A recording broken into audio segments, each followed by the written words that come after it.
Find out who Justin Trudeau will be trusting with key cabinet positions, hoping to position his team for the 2019 federal election campaign. I'm here with Chris Hall, host of CBC Radio's The House, and with CBC polls analyst Eric Grenier. But first, we're going to head over to the grounds of Rideau Hall again, where the CBC's Katie Simpson is reporting for us live. Hey, Katie, tell us what's happening where you are. Hi, Vashi. This is not going to be a small cabinet shuffle. We've seen maybe at least half a dozen, getting closer to 10 ministers or MPs that appear to be involved in today's shuffle. The first arrivals were the International Minister of Trade, François-Philippe Champagne. He, of course, has a very busy file trying to expand Canada's trading partners, given the tensions between the Canada-U.S. trading relationship. And there has been some scrutiny of his handling of that file, given what happened with delays related to the Trans-Pacific Partnership, going to China last December and not starting those formal free trade talks. There have been some challenges on that file. Next to arrive was Mélanie Joly, the Minister of Heritage. She's had some challenges, particularly in her home province of Quebec, so it's not necessarily a surprise to see that she will be moving around in this position. After that, we saw Dominic LeBlanc, who's the current Minister of Fisheries and Oceans. We have confirmed at CBC News that he will be moving to intergovernmental affairs.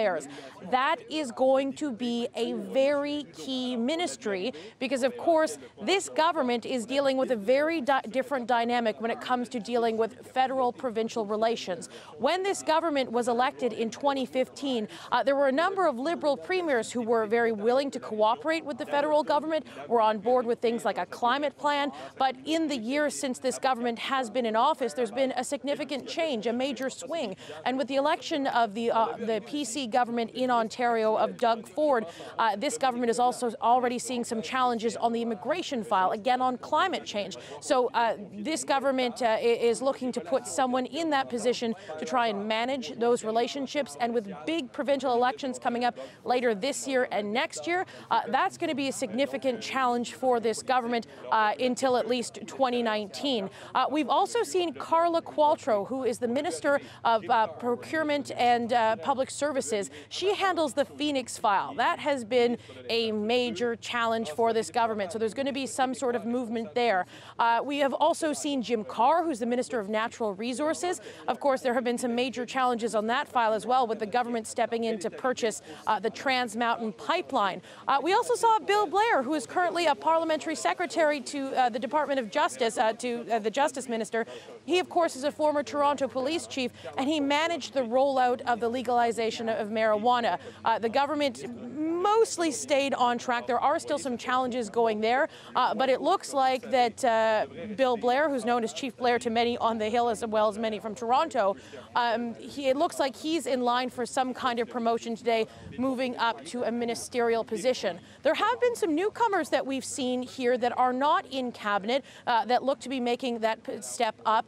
Philomena Tassa, who is an MP from Hamilton, she's the deputy whip. When she arrived, some people didn't necessarily recognize her, so she's not a high-profile MP that's received a lot of attention, but she is from Hamilton. And heading into that 2019 election, this government is going to try to be shoring up as much support around the Greater Toronto area as it can. And so putting people from those regions into positions where they are high profile, that is going to be key for this government.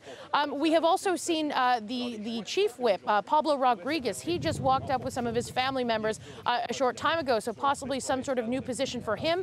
And another person who's certainly going to be getting a lot of attention for getting a promotion here is Mary Ng. She became an MP after winning a by-election.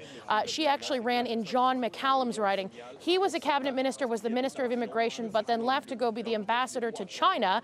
She ran in the by-election, she won, and she has very close ties to the Prime Minister's office. And there had been wide speculation that she would be moving into some sort of position here in cabinet since she has worked so closely with members of the Prime Minister's office. So that, I believe, Vashi, is everyone we've seen so far. Correct me if I've missed anyone. Talked a lot there. But as more people arrive, we will obviously let you know. But so far, that's what we've seen. Anyone who thought that this might be a sort of smaller affair, it's looking to be, quite a large shuffle. But we have, who we haven't seen, and this is also going to be key. We haven't seen the ministers that really handle the Canada-U.S. file. No sign of Chrystia Freeland, no sign of Bill Tom Fourneau, who is the finance minister, he's also received a lot of support from the Prime Minister's office when he was facing some challenges from the opposition about his finances. There was widespread support for him. He was not expected to be involved in this shuffle whatsoever. But those key players that do handle the Canada-U.S. relations, including Chrystia Freeland, no sign of her at this point, and it looks like more people are walking up, but I think it's just staff. So for now, that's where we stand. For now. Thanks a lot, Katie. Katie Simpson at Rideau Hall. I'm going to bring in Chris Hall and Eric Garnier now because that's a long list. That's a lot of shuffling, Chris. Yeah, it is probably bigger than I think most of us were expecting, and I think it signals just how important the Prime Minister is taking the challenges that his government faces heading into an election campaign that's a little more than a year away. Interestingly enough, I'm just going to speculate for a moment because that's what we do in advancing a cabinet. The Jim Carr-Amarjeet Sohi combination is interesting. Yes. There have been some people who believe that Sohi might be moving to natural resources to show Alberta voters in particular that the government remains committed to Kinder Morgan and to getting resources to market. Obviously a province where I'm sure Eric will weigh in, where they face some challenges. They only have 4 seats already, 2 of them in jeopardy, particularly in Calgary, so that might be a signal there. Jim Carr, one of the more effective communicators. Where might he go? Really not clear at this stage, but I think what they're really trying to do here is to show that they are ready for 2019 and they're going to shore up those positions where they perceive weakness, not just in terms of cabinet performance, but mostly in terms of showing that part of the country that they are still online where they may be losing seats or maybe in jeopardy of losing seats. And Eric, let me ask you about that and the importance, the sort of significance of the election calculus in all of this. I think Minister Sohi, for example, I remember him winning his riding by a very, very narrow margin. Right, in Edmonton Mill Woods, and they don't have a lot of seats right now in Alberta, and they only have 1 minister right now from the province. So it would have been interesting to see if someone like Randy Brosseneau, who was the only other MP, would have been eligible now to be in cabinet now that Kent Hare was moved out of there. We haven't seen him sign of him yet. We do have 10 right now. It does seem to be that's where the count is, an increase of the size of the cabinet by 4. But what's interesting about who those 4 are, at least in terms of who we've seen walk into Rideau Hall, is that 3 of them are from the wider Toronto area. You have Mary Ng, you have Philomena Tassi, and Bill Blair. Those are all from the GTA and Hamilton. So it does suggest that the Liberals are looking at Toronto and the ridings around the city there as being really key in the next election. They want to shore those up, particularly when a lot of these seats either went to the NDP or to the PCs in the recent Ontario provincial election. Does the GTA surprise you at all? Not at all, because look, if we do the election math, it's a little early, I know, but the Liberals are looking a little softer in the West because of Kinder Morgan, British Columbia in particular. There's concerns that they can't win every seat again in Atlantic Canada. So if they are to retain a majority position, they need to win more seats both in Quebec and Ontario. So the Greater Toronto area, with Doug Ford's victory in the provincial election campaign, is a place where there will be challenges, not just in the 416, because that's usually a Liberal stronghold, but also in that broader 905, the suburbs that ring Toronto. So not a surprise to me at all that they're looking to beef that up with Mary Ng, who's from outside, and Philomena Tassi, who is from both Hamilton, which is also the headquarters of steel production in this country, and obviously that remains a huge issue in the dynamics that now face with the United States. You mentioned BC as well, and we had kind of been expecting, and we still might see, but someone from Yeah, BC I kind of felt that Jonathan Wilkinson, who's been the Parliamentary Secretary for Environment and Climate Change, might have been one of the people to be put in, especially when you look at fisheries and oceans now being vacant, with Dominic LeBlanc going to this intergovernmental affairs post. But we haven't seen anybody from there yet. So that's an area where they would face challenges, and you think they would want to shore up by adding another cabinet minister from there. What kind of challenges, Eric, might they face in BC? Well, they could face some significant challenges, particularly in the Vancouver area because of the Trans Mountain Pipeline. And that was why you might have looked at someone like a parliamentary secretary like Terry Beach, who is in a riding in Burnaby, North Seymour. That's the kind of area where opposition to the pipeline is really, really very high. So they might want to try to shore up those seats in the province because they are vulnerable, but they do have these regional balances they have to weigh. The gender parity, right now we're looking at the 4 new ones. You see 2 men, 2 women. These calculations are also being made in addition to looking towards the next election. What about that gender parity and how? Of course, we all remember. I believe the Prime Minister is going to do his press conference in the same place that he did that year that he in the original cabinet when he said because it's 2015. My God, I forgot what year. Yeah, it feels like a while now.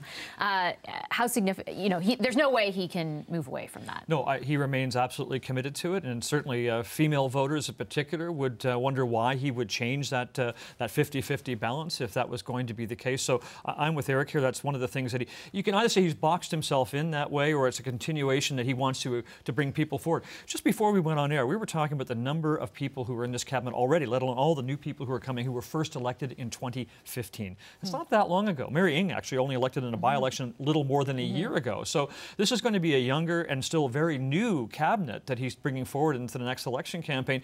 That being said, Ralph Goodale not moving, obviously, as public safety minister, a long-time experience, and we didn't see Carolyn Bennett, who's been in Parliament for a long time, Lawrence McCauley. He's keeping some of those longer in the tooth ministers in senior positions, and obviously he needs that balance as well. I'm glad you brought that up because I want to ask about Dominic LeBlanc, who we do know is going to intergovernmental affairs. Yeah. How big of a portfolio is that, and why is Minister LeBlanc the guy? You know, if you look back at the previous Liberal governments of Jean Chrétien and Paul Martin, it was Stéphane Dion and Pierre Pettigrew. Standalone departments, very significant roles, tough stances with the provinces on any number of things, whether it's healthcare funding or whatever.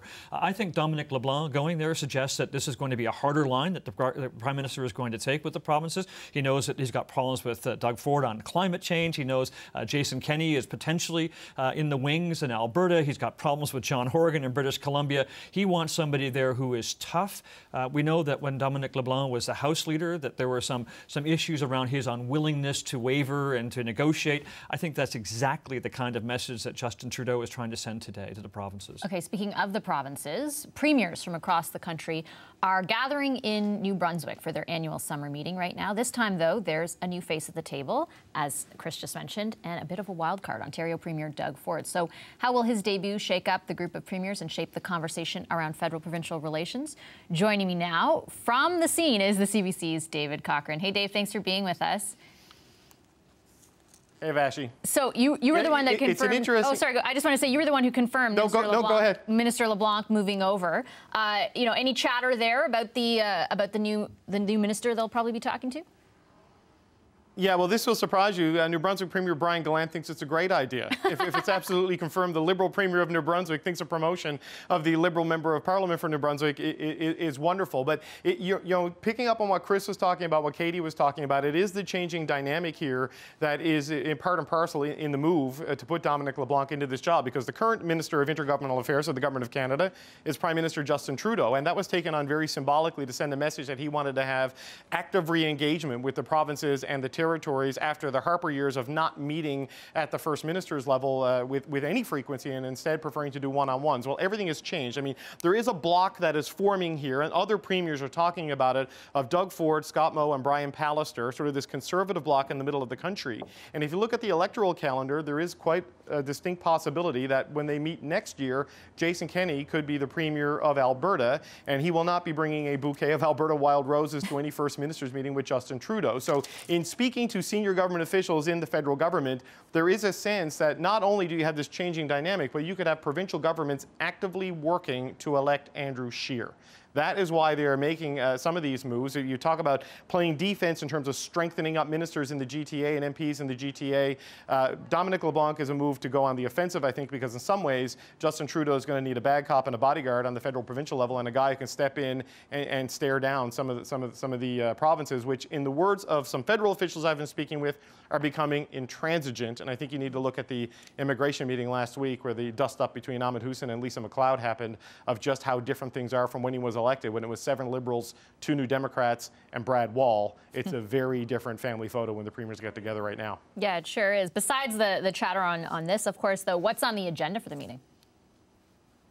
On the agenda today is a meeting with Indigenous leaders, but the main 3 Indigenous leaders have not shown up. And this is the second year in a row that has failed to happen. The Inuit, the Métis, and the Assembly First Nations are not here. And Northwest Territories Premier Bob McLeod told us going in that he's going to start a discussion tomorrow when the premiers move to St. Andrews to have their conversations about ending this pre-meeting with the Indigenous leaders. It's been 2 years now where some of them feel they've been snubbed and scolded to some degree by the national Indigenous leaders, and they just think this meeting is becoming a bit of a waste of time.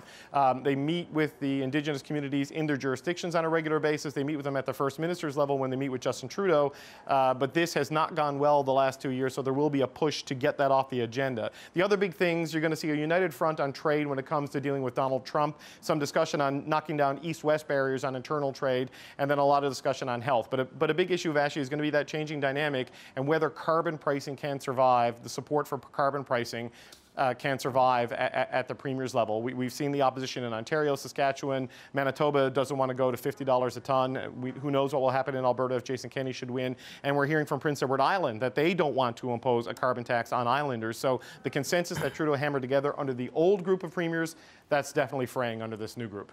All right, thanks a lot, Dave. Dave Cochran at the Premier's meeting in New Brunswick.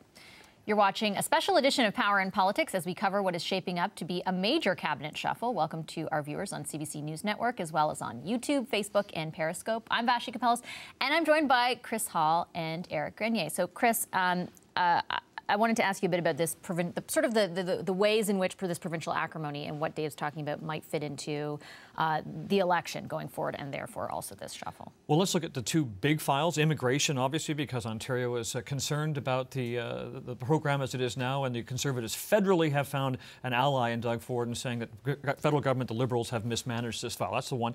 Climate change and environment, clearly a huge issue. Doug Ford, again, being elected in Ontario, has said he is scrapping the cap-and-trade system. We have Scott Moe concerned about a carbon price. Brian Pallister, although he's bringing one in, also concerned about it. And I guess the third one would be, if you look at the overall dynamic, is just a simple partisanship. There are now more Conservative premiers than there are Liberals, and it's likely to be that with the possibility of Philippe Couillard going to be in a tight race later this summer in Quebec, that we may lose another Liberal premier without predicting what the outcome would be so far in advance. So there are significant challenges on all of these fronts, with carbon tax, obviously with the climate change and plans that the government has put forward, and now immigration. Chris and Dave mentioned, but the electoral calendar before 2019 could continue to shake things up. Yeah, there's an election in New Brunswick at the end of September. There, Brian Gallant probably in a better position than some of his other Liberal counterparts this year. Philippe Couillard, as Chris Hall mentioned, very tough. He's trailing in the polls behind François Legault, who is a centre-right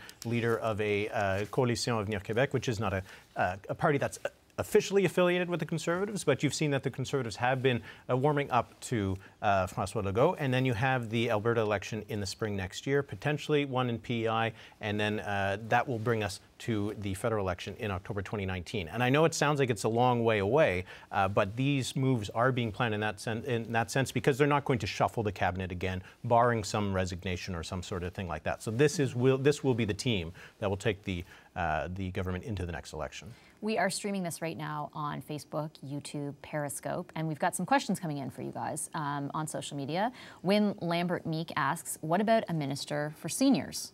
Chris. We are expecting that one of the new people might be given that position, that there's a good chance at least 2, potentially 3 new departments will be created because of the new people being brought in. So that would be one of them. There's obviously a small business and tourism, which is going to be hived off, we believe, from Bardish Chagger, who's now the government House Leader. But clearly the seniors, it's a growing part of the population. They vote. There are issues that are unique to them, dealing with retirement income, for example. So it wouldn't surprise me at all. I would look for it. I'd be very surprised if there isn't a new department for that, or at least a Secretary of State. Let's go through some of the names that we have seen, people who have been arriving. We're about 12 minutes away from the official announcement. Somebody like Carla Qualtrough, Eric, let's start with her. So she's been in charge of, she used to be Minister for Sport. I remember talking to her in Rio during the Olympics. Now she's sort of heads up the Phoenix file, which has been a very troublesome one for this government and the one before. Yeah, absolutely. And that will have an impact on the next election for public service, people who work in the public service here in Ottawa and also throughout the country, because there are people who do that there. She represents a riding in the Greater Vancouver area, which again is one of those areas that they need to make sure that they have some support in the next election. They need to be able to hold on to some seats in BC and to have some sort of Western representation, because things could be pretty tough for them in Alberta and the prairies.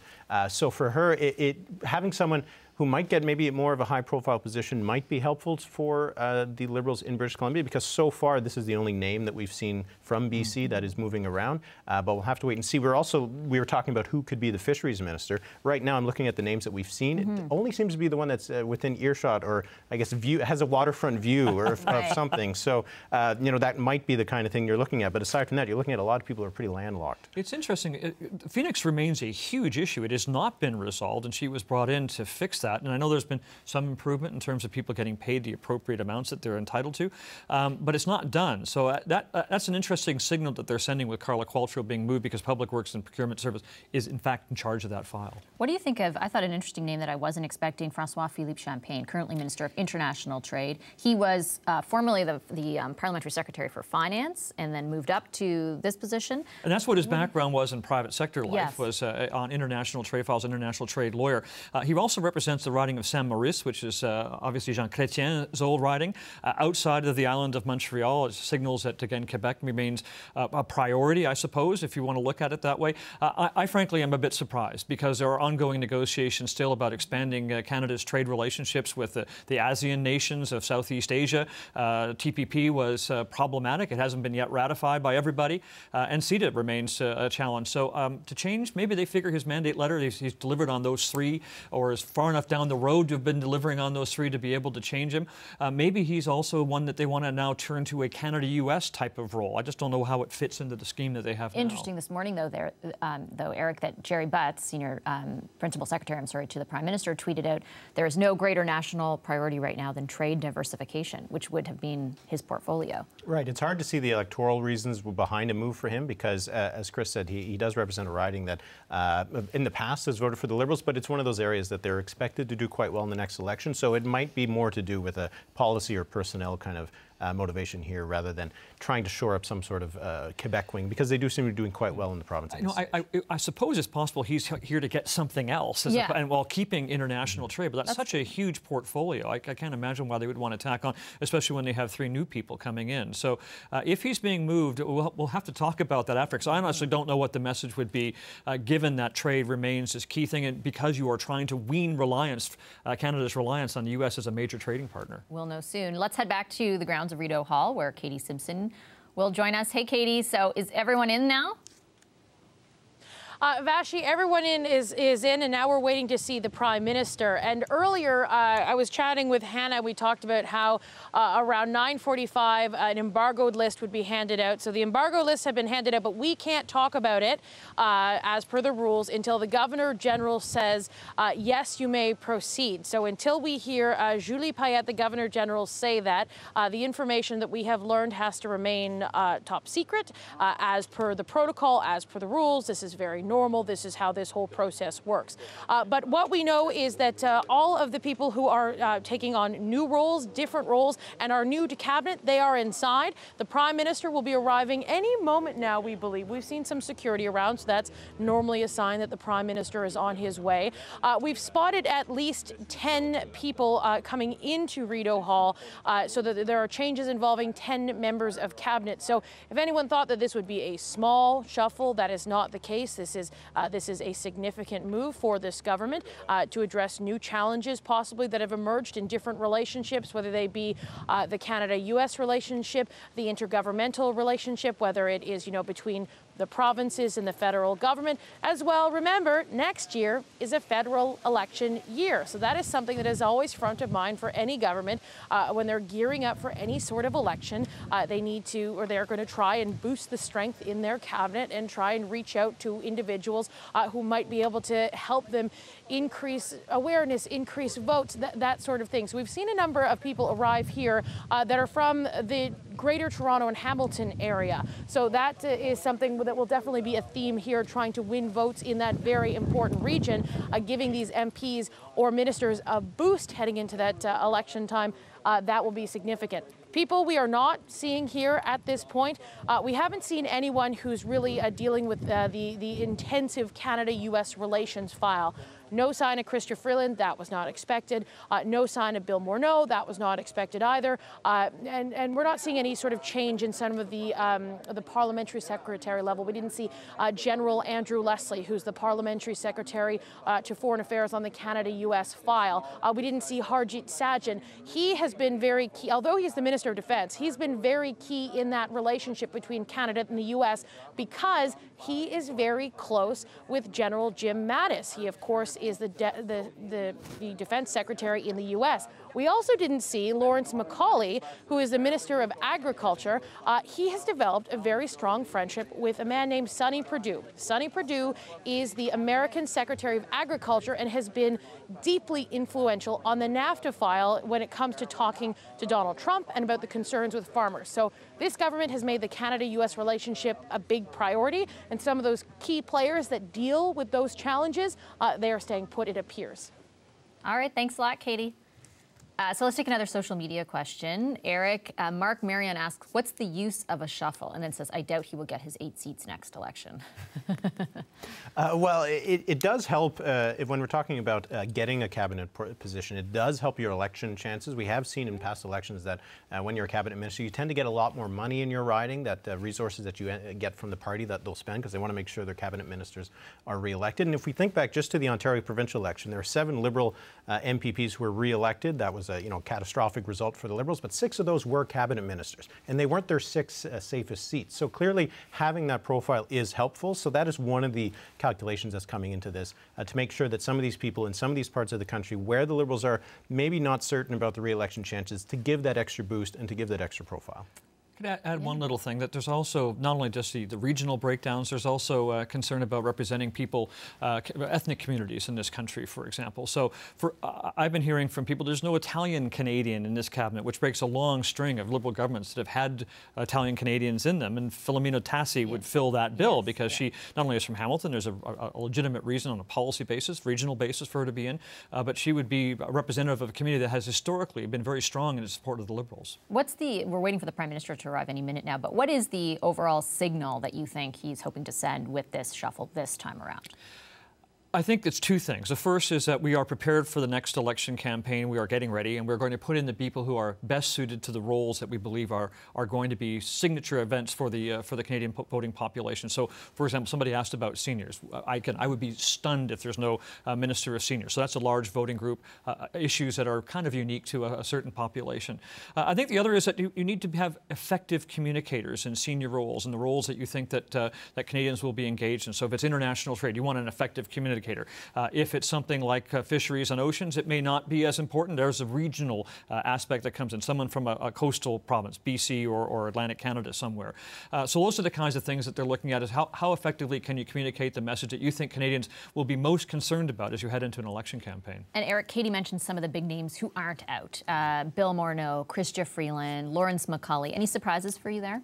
Well, I mean, when you look at some of the ones who've been there for a long time, you're talking about some of the ministers who have been MPs since the 1990s. So, there is that sense of maybe wanting to rejuvenate the team. But at the same time, as Chris has mentioned, there's so many rookie MPs in the Liberals by necessity. They grew their caucus by 150 MPs in the last election. But that they need to have some of that veteran presence there. And to remove someone like Bill Morneau or Chrystia Freeland would send a very strange message, particularly when they went to the wall for Bill Morneau in the last couple of years and some of the issues he's had. And Freeland is widely seen as one of the most effective ministers in the We could add Ralph Goodale to that list as well. On public safety, obviously very important in terms of relationship with the United States, and a very senior guy, held a lot of portfolios, is the one they go to when they really want to bury an issue, because he's so good at deflecting questions and so good at getting across the point that the Liberals want to have heard. Let me ask you about a couple other names who we've seen arrived. Apparently, we're told the Prime Minister has arrived and he's inside right now. Melanie Joly and Bill Blair. Yeah, Bill Blair is interesting, right? He was the lead person on the pot file, getting the cannabis legalization measures through. Widely respected for having done a good job with that and being an effective communicator, to go back to that point. He also has a strong police background, and if you have the Conservatives who like the law and order agenda and have always gone to it in the past when Stephen Harper was in power, with Doug Ford now talking in Ontario about the importance of policing, that might be a strong signal to those in the Conservative ranks that we also take the issues of border security, guns on the streets, those kinds of things seriously by putting in a former Chief of Police of the Toronto Police Force into a cabinet position. What about Melanie Joly? She's had, I think it was Katie who mentioned, she has had some issues in her own riding. Yeah, and particularly in Quebec, yes. Yeah. On the Netflix issue, for example, she has had a lot of trouble with that. She is someone who has a high profile for the Liberals in Quebec. She ran for the Montreal mayoralty in 2013 and came a close second. So she was seen as a star candidate when she was brought on. So to move her out in a very dramatic fashion would be maybe too much of a kind of move. So, but moving her from Canadian Heritage, which is a relatively high profile ministry that actually has a lot of ability to put money around the country, let's just say that, because they're investing in various cultural and artistic things throughout the country. And the skating rink, yeah. And the skating rink, of course, right here. It is one of those ministries that you might want to have someone who is very effective and is not causing any problems, is only adding to the portfolio. That may come back to the communications point that I was making earlier, that she has not been seen as a very effective communicator, particularly around the Netflix issue. Took a lot of heat in Quebec as a result of that. So I don't know who they're going to put in there. Clearly she's there because she's being moved from that particular portfolio. So we'll see who it is. But I assume that one thing is Quebec is extremely important. Whoever the next Minister for Heritage, I suspect, will come from that same province. That makes it very important because obviously the French language and culture is best protected by the federal government. What about Pablo Rodriguez? We also saw the whip. Yeah, he's a long-term MP, lost but came back, but he was obviously around during the times of Chrétien and Martin. Been an effective whip, has some previous experience working at parliamentary secretary level. So, yeah, he's from Quebec, from Montreal. I'm not sure why they need another cabinet minister from Montreal. It's like this is becoming a cabinet of Montreal and Toronto in some ways. But clearly he is being seen as someone who can more effectively perhaps contribute to that dialogue around the ongoing provincial election campaign that's going on.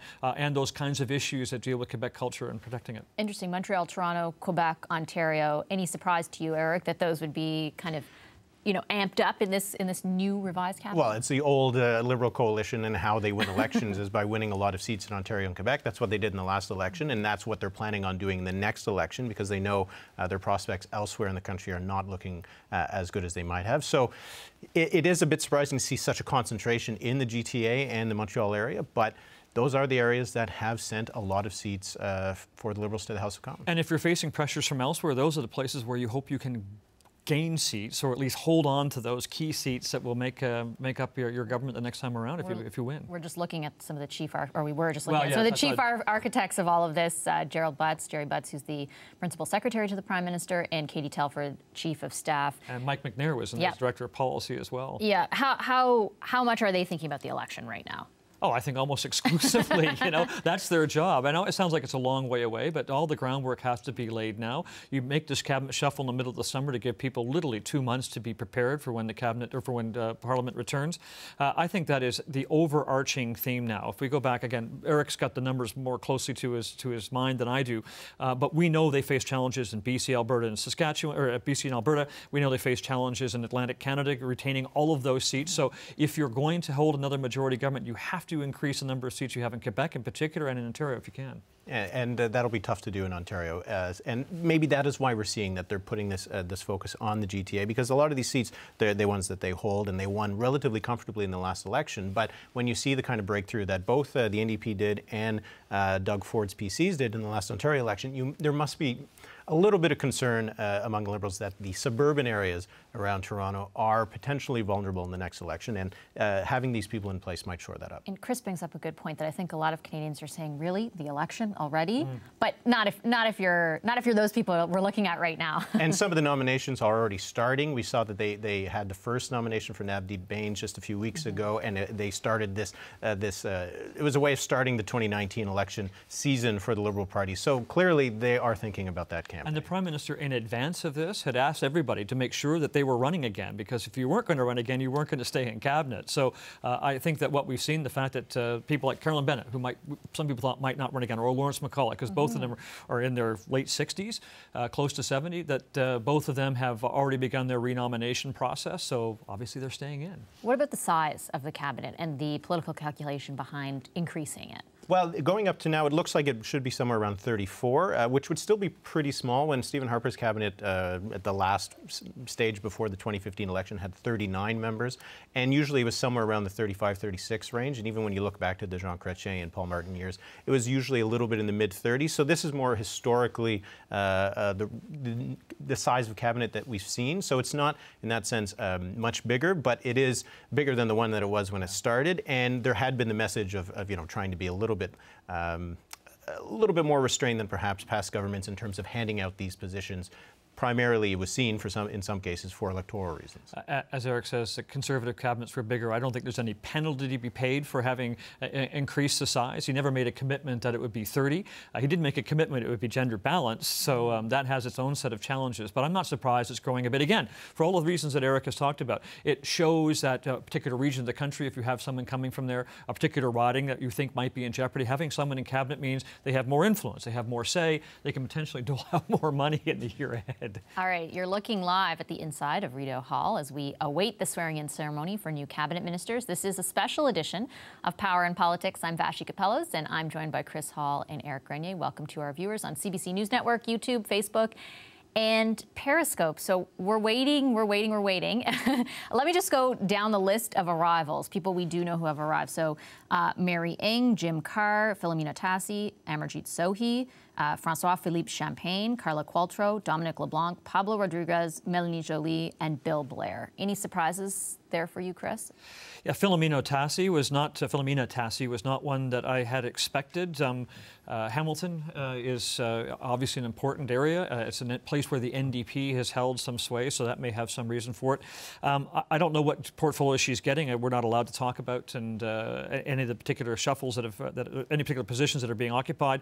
But she was one that was not on my radar. On the flip side, the people like Randy Boissonneau, we didn't see him. I expected that he might be there. Jonathan Wilkins, I don't know if no one's seen him there, but so another one that we had kind of expected. So Tassi was, I think, the most surprising to me. Bill Blair to a certain extent, because I know he'd wrapped up the job on the cannabis legalization, but as I said earlier, another cabinet minister from the Toronto area didn't seem like a priority at the time. Clearly, it is more of a priority than I thought. As we look through that list of names, Eric, which individual ridings stand out for you, or what election calculation stands out for you? Well, we'll see what with Amarjeet Sohi, because they clearly want to retain at least some representation in Alberta and have just one seat in a cabinet now that's going to be up to 34. Even they were already underrepresented, Albertans in the cabinet. This will just expand that underrepresentation. But just to go to the list of names that we're not seeing, one of the ones that I think we thought might be there would be Joël Lightbound, who represents a riding in Quebec City, which is an area where the Conservatives are very well positioned to make some gains. He is the parliamentary secretary for finance, so he's been very busy over the last little while, answering questions in question period, defending Bill Morneau on the ethics issues when Bill Morneau was not in the House. So that's one of the ones that's interesting that he's not there. But when we're looking at some of these seats and where we're seeing people are being promoted, to have Mary Ng, that's a second seat in the Markham area, which does suggest that they consider it a very important one. John but to have old seat. Exactly, Right. And to have Bill Blair, he would be the only Scarborough minister, and that's also one of those areas that's seen as one of those areas that's really one of those three-way battles between the Conservatives and the NDP and the Liberals. So he might get an unofficial portfolio to be the minister for Scarborough. And if we look at, I know it's dangerous sometimes to do too much overlap with the provincial election campaign, but I think only one Liberal MPP in Ontario retained a seat, Mitzi Hunter in Scarborough. So having Bill Blair now in cabinet is probably not a bad idea if you want to tell the good voters of Scarborough that if one level of government wasn't serving your needs that was Liberal in the province, this one will, by having him there. Minister Sohi's also an interesting one, as you said, Eric. He was a former city councillor in Edmonton for a number of years, so infrastructure was kind of a natural fit. That was a big thing. Interesting to see him move from that portfolio. Yeah, I don't want to be too harsh, but infrastructure money has flowed, I think, more slowly than harsh. The PBO says it. Yeah, than people had expected. The infrastructure bank, although not technically under his purview, really hasn't had an impact yet. So maybe they just see a shuffle as being important to try and signal that, okay, we're ready to roll the money out. All the legwork has been done to set the processes in place. But I keep looking at him as the sole Alberta minister. You want to put him somewhere where there's a high profile that tells Westerners, and particularly Albertans, to continue to vote Liberal because this government has pipelines, for example, and like energy and that kind of stuff. So I don't know where he's going. I would not be surprised, I said right off the top of the show, that he might be going to natural resources. That would be the signal I would think you would want to send, in large part because of the difficulties that the government is facing now in BC. I think we're going to see the new ministers walk in shortly, but while we're waiting, Eric, let me ask you about Dominic LeBlanc, and particularly the Atlantic provinces, sometimes under-discussed because they were a sweep for the Liberals in the last election. So what is the, they're about to file in here, I think. What is the calculation out east? Well, they do need to make sure that they retain a lot of those seats. And New Brunswick is actually one of the areas where the Conservatives would be. I'll interrupt you because I think they are all now there's filing Jonathan in. Wilkinson. Oh, there is Jonathan Wilkinson. We just didn't see him arrive. Ah.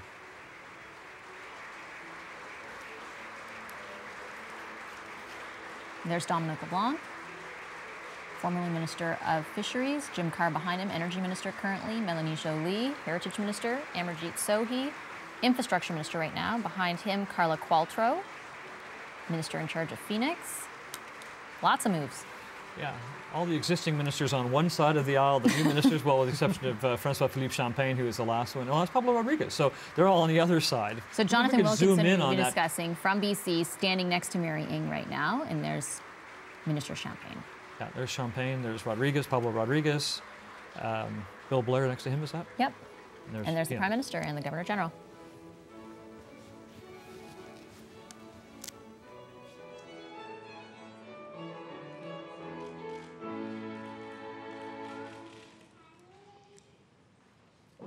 Please be seated. Veuillez vous asseoir.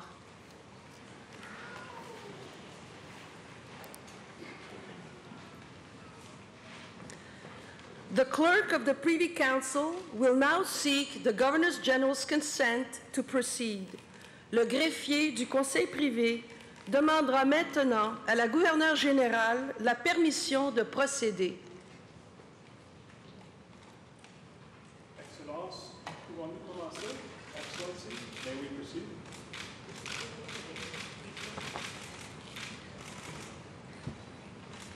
With the Governor General's approval, we will now proceed with the ceremony. Maintenant que la gouverneure générale a signifié son approbation, nous procéderons à la cérémonie. The ministers who are privy councillors and who are changing responsibilities will please come forward to take the oath of office. Les ministres qui sont membres du Conseil privé et qui changent de responsabilité sont priés de s'avancer pour prêter le serment d'office. L'honorable Dominique Leblanc, ministre des Affaires intergouvernementales et du Nord et du Commerce intérieur. The Honorable Dominique Leblanc, Minister of Intergovernmental and Northern Affairs and International Trade.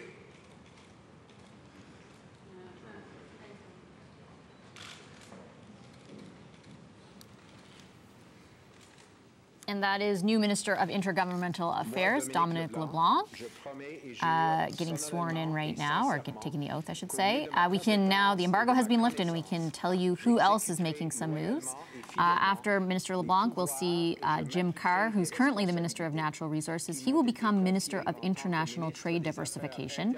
So kind of taking on what François-Philippe Champagne does, but adding diversification to the portfolio, which is obviously very significant considering the ongoing uncertainty with the United States. Heritage Minister Mélanie Joly will become Minister of Tourism, Official Languages, and La Francophonie.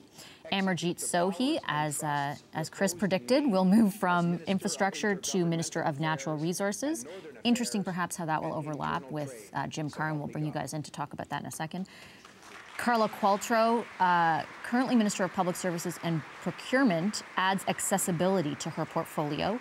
That was before under Kent Hare's portfolio, so I guess that's getting added in. François-Philippe Champagne, Minister of International Trade, becomes Minister of Infrastructure, so taking over for Minister Sohi. Pablo Rodriguez, who's currently the whip, becomes Minister of Heritage, taking over for Minister Mélanie Joly. And Bill Blair, who we said was the government's point man on marijuana, becomes Minister of Border Security and Organized Crime Reduction, which is a new portfolio. That should be interesting. Mary Ng becomes Minister of Small Business and Export Promotion. So that's kind of part of Bardish Chagger's portfolio right now. Bardish Chagger is the House Leader, and she'll retain that portfolio. Philomeno Tassi, who's currently the Deputy Government Whip, becomes Minister of Seniors. So to answer the social media question, yes, there has been a Ministry of Seniors created. And Jonathan Wilkinson from BC, he's the current Parliamentary Secretary of Environment to Catherine McKenna, becomes Minister of Fisheries, taking over for Dominic LeBlanc. And then in addition to those changes, Carolyn Bennett becomes Minister of Crown Indigenous Relations. She already is, yeah. And Scott Bryson will continue on as Treasury Board. I guess Carolyn Bennett will be losing Northern Affairs, though, in that. Okay, so those, and here's Jim Carr right now, taking over what probably will become one of the most significant portfolios for the government. Chris, what do you think? Yeah, international trade, as you said, diversification. Yes. It's a strong message that the government is sending here just by adding that word, that they need to wean reliance on the United States, as we talked about. Jim Carr has been a very effective communicator in natural resources, taking on the pipeline file, the new process of review with the National Energy Board. He's from Manitoba. You know, to me, it's a significant change because they obviously believe that they can get a better communicator in the position, someone who will be out of the country more often than not, so perhaps signaling that his seat might be safer than François-Philippe Champagne. That one struck me most, I think, as being significant beyond the Dominic LeBlanc change. We talked about the likelihood that he will take a harder line with the provinces, and that's why he's being put into that position, because of his experience and because of his closeness to the Prime Minister. They were obviously childhood friends as well as being partners. And Amarjeet Sohi, natural resources, to me that's just a natural fit. You need to tell Alberta that you're continuing to push to have the Kinder Morgan Trans Mountain pipeline built, that getting energy resources from that province to market remains a high priority, getting international prices for oil, all those things. Having him in that position, to me, makes a whole lot of sense. I wonder how much overlap there might be, though, between what Jim Carr is now doing under the diversification file and what a Minister of Natural Resources would be pursuing. I think we've got Melanie Joly heading up, moving over to tourism. I would say Sohi would be more for the domestic consumption, the domestic audience, about why we're continuing to push for a pipeline as part of our overall commitment, despite the fact that we want to reduce our climate-changing gases, the emissions of climate-changing gases, and that Jim Carr will be doing the more international approach to this, to buy our oil and to try and sign those trade deals and finalize those trade deals that are currently under negotiation. So we're watching Mélanie Joly move from Minister of Heritage to Tourism and La Francophonie. What do you think of that move? Well, it would be a bit of a demotion for her, but to add Francophonie and official languages would make some sense, considering that she did come from Canadian heritage, where language is often one of the issues that is discussed there. So probably a little bit of a disappointment, I would think, for her. But again, it goes back to the fact that she has been very close with Trudeau's team for some time. To have her be demoted, I think, would have been too much of a signal to Montreal and to her part of the island that maybe the Liberals were not taking them a little bit for granted. And I think that she still can be an effective communicator, and if she is in these roles rather than one that is maybe perhaps a bit more controversial or has the potential to have some controversy, that she might be a better fit there. I can't help but think this is a significant demotion for her. She came in, Heritage was a high-profile portfolio with the Netflix issues and with the changing telecommunications and internet, all of these kinds of new technologies that are available. I think this is a sign that they knew she wasn't performing up to their expectations, and as a result, she's been moved into a far less high-profile position in his two new jobs that she has. And we have Amarjeet Sohi heading up right now, currently Minister of Infrastructure, moving over to natural resources. As Chris mentions, a pretty natural fit, given that he represents a riding in Edmonton, Mill Woods, but very, very tight riding. Absolutely, and he only won that by a few points in the last election, and you have to think that in the next election that'll only get more difficult for him. So it is an important signal, one, to Albertans, that they're taking the natural resources file seriously, that they will want to get the pipeline built that they bought, that they want to actually get it built, but also a signal to the Edmonton area that they do not want to lose those seats. But it is still surprising in some sense that we're still talking about one Albertan minister out of a ministry that is actually 35. We had missed Jonathan Wilkinson in our count. So we're looking at a ministry of 35 with one Albertan. That is interesting. Yeah, which is added pressure because he's now the minister responsible for the provincial affairs too. The one who has to ensure that Alberta is getting its fair share of whatever federal spending there might be, and that it remains on the map as the Liberals formulate their election plans for 2019. He's only been in power for, well, he's only been elected first in 2015. You mentioned the former municipal councillor in Edmonton. He's well liked in Edmonton. in Edmonton. Yeah, he's not well known in the rest of Alberta. That's a good point too. He would not necessarily be a household name in a place like Calgary. But I think there's a significant issue here for him that they are putting a lot of pressure on him, both in terms of delivering on the pipelines and getting energy sources to market, but also as a political minister from a very important province. And we've got Carla Qualtrough coming up right now, currently Minister of Public Services and Procurement. She keeps that and adds accessibility to her portfolio.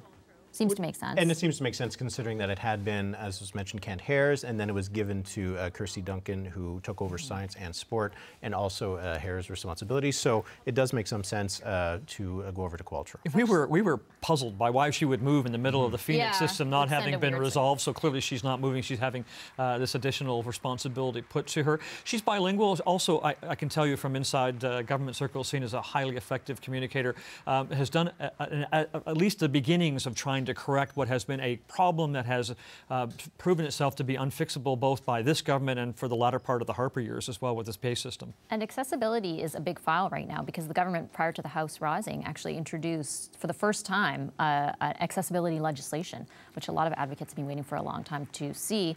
And that will be going through the legislative process when the House resumes in the fall. Yeah, and so she would be the minister who's responsible for shepherding that. And it is a significant portion of the population that doesn't have necessarily a voice, an advocate voice inside government, inside cabinet. So I think this is a signal that while Kent Hare did it, he has been outside now for a while. And it really was what I think kind of lost in the shuffle because of that. So here it's being put back into a portfolio with a minister who is very capable of putting forth those views. And here we have François-Philippe Champagne, who is taking over for Minister So. He is Minister of Infrastructure, formerly Minister of International Trade. Is this a demotion? No, I think this is more of a lateral movement. Certainly international trade is a big portfolio, and you would be surprised given his private sector background was in that area.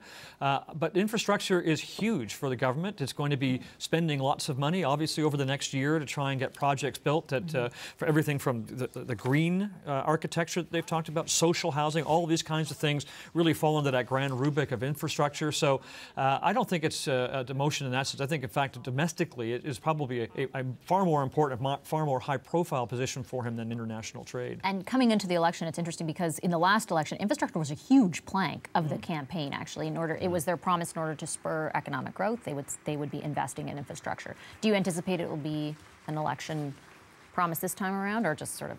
Well, absolutely, but it would also be in the sense that they have to defend what they did over the last 4 years, right? Because promising to, which was really one of the main planks of the Liberal campaign, what transformed that campaign when they said they would go into deficit in order to make these investments in infrastructure. 4 years later, they need to actually have something to show for it, because if they took the country into deficit in order to do this, they need to have something to show for it. And François-Philippe Champagne, he's bilingual. He is an effective communicator, so he does have, and he does seem to enjoy doing that. So I think that he would be someone who would help them on this file. And in Quebec, again, it is one of the key provinces there, so they need to have their strongest players in the strong. And they have a lot of infrastructure needs still in Quebec in particular, so getting shovels in the ground, to use that kind of old expression, there hasn't been a lot of sign of that, not a lot of employment generated by it yet, at least as visible with the big signs, Get Canada Moving Again, this is brought to you by the federal government, so getting that money rolling and getting those projects up and running is a big responsibility. And next up we have Pablo Rodriguez, who's currently the whip, the government whip.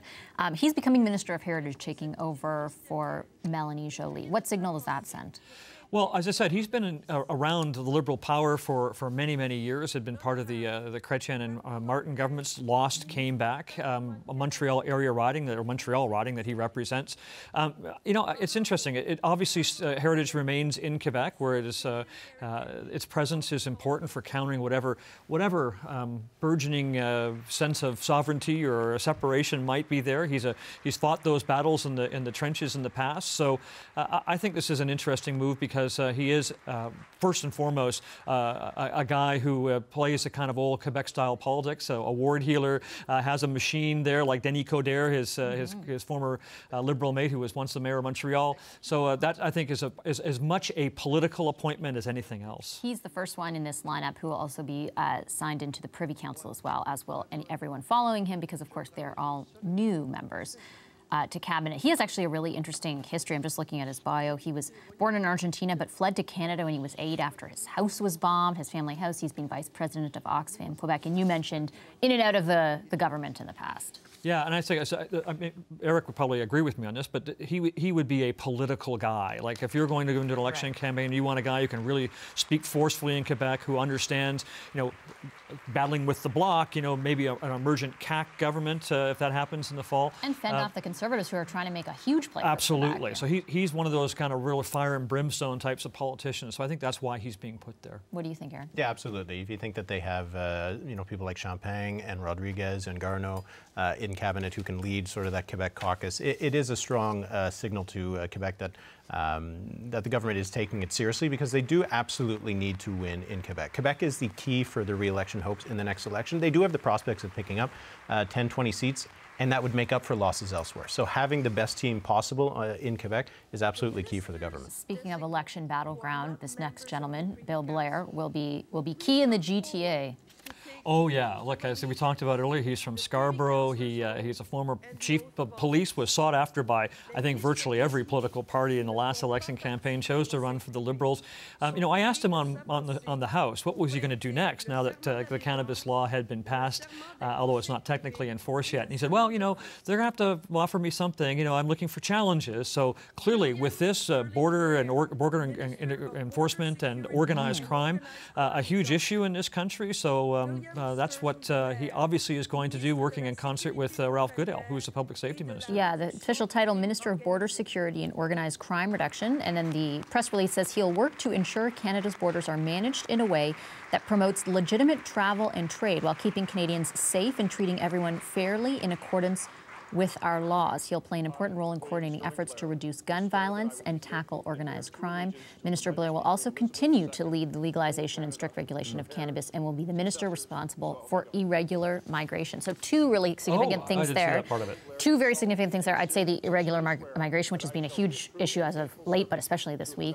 And then also the border issues as they relate to pot, which will, I think, be growing in significance as legalization occurs. Well, what's interesting about this is we've seen recently that the Conservatives are focusing on border issues, on crime issues, that making the argument that the Liberals are soft on crime, soft on the border, that they can't be trusted with these very important files. So to have someone like Bill Blair, who I think would have the public persona being a very tough, straight shooter, someone that you would be able to trust, that would not be being soft on crime or the border, in that position sends that strong signal that they are taking the Conservative attacks seriously and perhaps sensing that they could be vulnerable, that the Liberals don't want to be seen as a weak government on these kinds of issues. Because for a lot of voters, these justice issues, they might not be top of mind, but they're a back of mind kind of issue that can really motivate how people are voting. I'd also add it's a signal to the Americans that we take border security seriously, not just coming into our country, but also those who leave. And that's been a thorn in the side of Canada-U.S. relations for a decade or more now. So there's that symbol. He would also be well familiar with with Doug Ford, and many of the members of his cabinet from having been the Toronto police chief during much of the previous time before he became a member of Parliament. So a signal to Ontario as well that if law and order is becoming a big issue, if you're concerned about immigration, here's a guy who's in charge of the border, making sure that the people who enter the country do so in an orderly way, and those who are potentially a threat to this country would be removed. I wonder how also the division of responsibilities occurs between him and Ralph Goodale, how this sort of splits the border up if it does. It's not a junior minister position, right? Doesn't sound like it's a standalone department, so that will create its own interesting issues about how you hive those things off.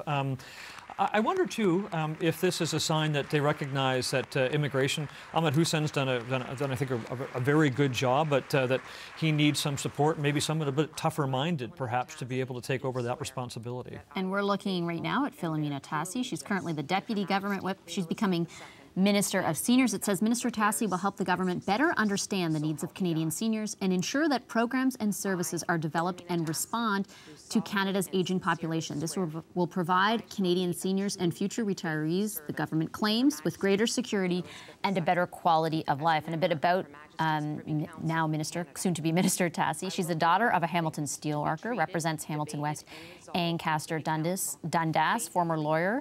And this was her first run for elected office was for the Ontario Liberals in 1995, which she lost.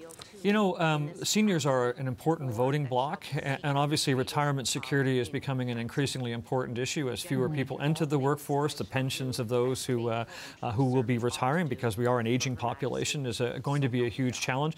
It seems more about trying to design, if I can use the word, infrastructure around dealing with these kinds of issues, as opposed to specific commitments at this stage about what she will do in terms of, I don't know, for example, increasing the CPP or for old age security, these kinds of things. So as we head into the next election campaign, I think we're going to hear a lot more about seniors and seniors issues from both this government and the other political parties. It's kind of a election double whammy, because seniors, but also her riding and the significance of Hamilton, right, Eric? Yeah, it was a riding that they won by about 16 points in the last election, but I don't think they can count on that in the next one. It would make her the first minister from Hamilton in the cabinet. There isn't one. There is a Karina Gould in nearby Burlington, but that's southwestern Ontario, somewhere that, if you're including Hamilton in that, of course, that would be a wider southwestern Ontario, but having someone, let's just say, west of Toronto, more of those people in cabinet might be good for that regional representation. But she is the surprise here, because she wasn't a parliamentary secretary, so it wasn't that kind of promotion. You look at someone like Bill Blair, it was a surprise maybe that he hadn't been put into cabinet the first time. And he was one of those names that a lot of people thought would have been there. So for her, this is clearly a big promotion. You know, a long tradition of powerful cabinet ministers from the Hamilton area. Think of Sheila Copps, think of John Munro way back when, even Tony Valeri. They didn't have a significant presence. Karina Gould in Burlington, really not Hamilton at all. I think to all the good people of Burlington who are watching. They would disagree, yeah. A signal that that part of the country, that Niagara Peninsula, including Hamilton, is of increasing priority to the government. Speaking of increasing priority, or maybe managing priorities, here's Jonathan Wilkinson from BC. He's currently the parliamentary secretary to Catherine McKenna on environment and climate change, and he's becoming Minister of Fisheries, taking over for Dominic LeBlanc. What do we make of that, Eric? Well, we were looking for someone who had a view of the sea to get the fisheries cabinet. So that is. He must have snuck in at 6 o'clock in the morning. Nobody saw him. So he represents a riding in North Vancouver, which isn't necessarily a riding that would be in danger, but to have someone from BC, to have another member of cabinet from British Columbia, very important for the government, because it is a province that was actually really key for their election win in 2015. They won the most seats they'd ever won in there since Pierre Trudeau did in 1968. So they want to maintain those seats. And with the Trans Mountain Pipeline being such a huge issue in the province, those interprovincial relations between British Columbia and the federal government and Alberta, having another voice there is a good thing for the government. They need more of that representation. And he has been an effective communicator in the House of Commons when he has risen to speak for Catherine McKenna on the environment. And on the political affairs shows, he is often put forward to articulate the government line. Yeah, and mine as well. So I would say that that's a signal that they believe he's a good communicator. Oceans protection for British Columbia because of Trans Mountain, but even the LNG, just managing that port there has a huge issue. So I think this is an attempt to try to show voters in British Columbia that they have a guy who will be overseeing it who actually is resident in that riding or in that city. And, you know, as a result, we're all aware that Kinder Morgan remains a huge ongoing political issue, both with the provincial government and with voters at large. So he will have a significant challenge to try to stem the flow of anger directed at the decision to approve that pipeline. Yeah, it'll be interesting to see how he handles it. I've noticed some MPs from BC are a little more vocal about, okay, well, our government supports this, but it wasn't my first choice. He's not being outwardly critical of the move to. No, he actually has been, I think, he and Pam Goldsmith-Jones, who represents the neighboring riding of West Vancouver, they have been, I think, fairly circumspect about the decision. But as you know, there are a lot of people who feel it's inconsistent with the climate change targets that Canada has set in Paris. They think it's inconsistent with protecting the ocean and the marine life that in that area. So we'll see how effective he is at it. But, you know, this is not just having approved the pipeline. The government now owns it. So he is going to, I think, be right on the hot seat immediately, trying to, as I said, try to change the tide of public opinion there, which is almost overwhelmingly against this project. And now here's Mary Ng. She's becoming Minister of Small Business and Export Promotion. She will also assume responsibilities for the Business Development Bank of Canada. So this takes over most of what Bardish Chagger does on that side of her. She does double duty. She's House Leader as well as Minister for Small Business. Mary Ng is a brand new face, basically, to not only to Cabinet, but to elected office as well. She won a by-election in April of 2017. And Markham Thornhill replacing John McCallum, who went on to become the ambassador to China. So that would be a promotion for her. She goes from being a backbencher to a cabinet minister, not one of those people who was a parliamentary secretary that we might have had an eye on, and becomes the second minister after Jane Philpott from the Markham area. Which is just north of Toronto. So it's interesting to see this focus on the GTA, and we're seeing this again with Mary Ng becoming a Minister of Small Business. Yeah, I expect this will be the most criticized, not the least of which is she's not really an experienced political hand in terms of elected office, but because, as Eric said earlier, that she is very closely connected to particularly Katie Telford, who's the Prime Minister's principal secretary, part of that original Trudeau team.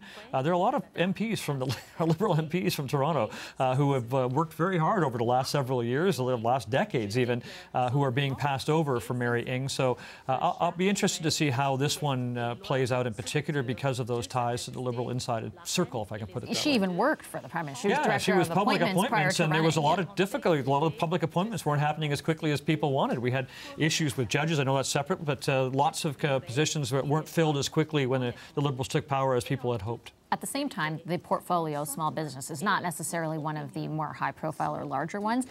That said, depending on if those small business changes rear their head in the election, it could be something for discussion. Well, absolutely. So it will be something that could be a problem for the Liberals. There was the changes to the small business taxes that had been an issue for them.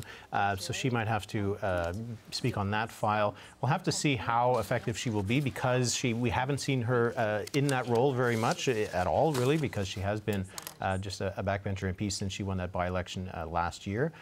But again, it does show that focus that the Liberals are putting that emphasis on the GTA in a way that maybe we would not have expected, because of that regional balance, which we often talk about, and some people criticize that there's more of a focus on representing regions than actual competency within the cabinet. The Liberals just seem to be doubling down on making sure that Ontario and the GTA is well represented. She also represents, from an ethnic background, a big voting bloc in this country that are also underrepresented in cabinet. I talked about Italian Canadians before, who have been very strong Liberal supporters historically. Mary Ng, I think, is the only Asian member of cabinet right now. Lots of people from the South Asian community.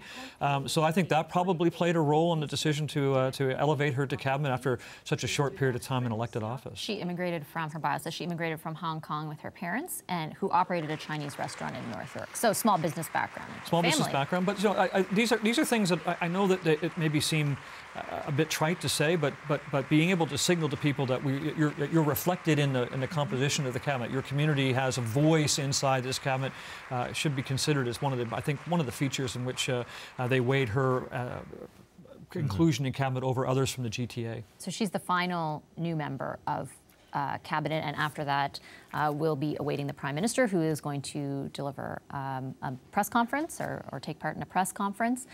In the meantime, it does look like a bigger cabinet. Much bigger. Well, now it's up to 35, so this is the biggest that it's been under the Trudeau government.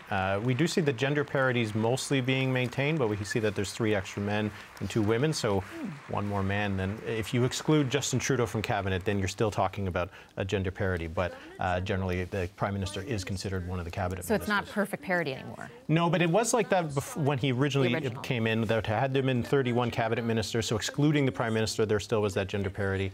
But, you know, when Chris was saying about having that representation, because people want to see that the government looks like them, right? And there's a natural inclination for voters to see that the government that is making laws for them does have that representation, does represent the population of the country. You know, the other thing that's the big picture here, this is really Prime Minister's last chance before the election campaign to signal what their priorities will be, to put people in positions that will effectively communicate what they intend to run on the next time around, and to defend and to promote the record of the government during its 4 years in power. So that makes this more important than the other cabinet shuffles perhaps that we've seen. If we look to his last one, they put Chrystia Freeland in to handle the U.S. file. That was the overarching theme that time. This time, clearly, it's about trying to set that agenda for 2019. And with Dominic LeBlanc, we've talked about him as taking over this intergovernmental affairs portfolio. It really hasn't been a profile in the sense that the Prime Minister handled it, and while it was symbolic at the time, the importance he attached to federal-provincial relations, they were at a much easier time in that dialogue. Now there are significant challenges, and Dominic LeBlanc, he will represent, I think, a harder line. We've talked about this already with the provinces, and he's certainly got the experience and the know-how, both and capable of speaking both in French and in English, to be able to communicate the government's positions on things like climate change, on things like equalization. We haven't talked about that yet, which is a growing concern, particularly with Saskatchewan. And as Chris says, I mean, this is about a lot of things, but really the thing that comes to mind right now is election, election, election. Yeah, I mean, that's what is on everybody's mind in Ottawa, right? And but what's interesting about this cabinet shuffle, and though it wasn't rumored in the days coming up before it, there were no demotions. There was nobody who was booted out of cabinet. You can think of Marianne Mahaichuk, who was demoted from cabinet in one of the first shuffles. Stéphane Dion, who got a diplomatic posting, but it doesn't seem that he was particularly keen on leaving cabinet. This is the same team. It's just gotten a bit bigger.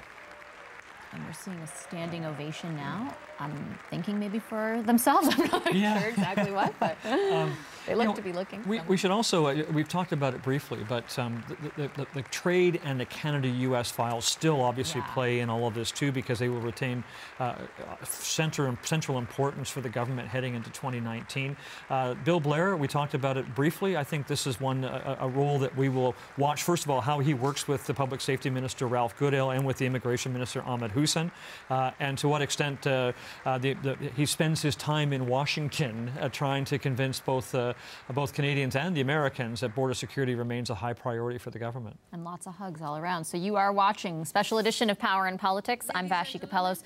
Welcome to our viewers on CBC News Network, YouTube, Facebook, and Periscope. The Prime Minister has just made some big changes, as we've been talking about, to his inner circle. I'm here with Chris Hall, host of CBC Radio's The House, and with CBC Polls analyst Eric Grenier.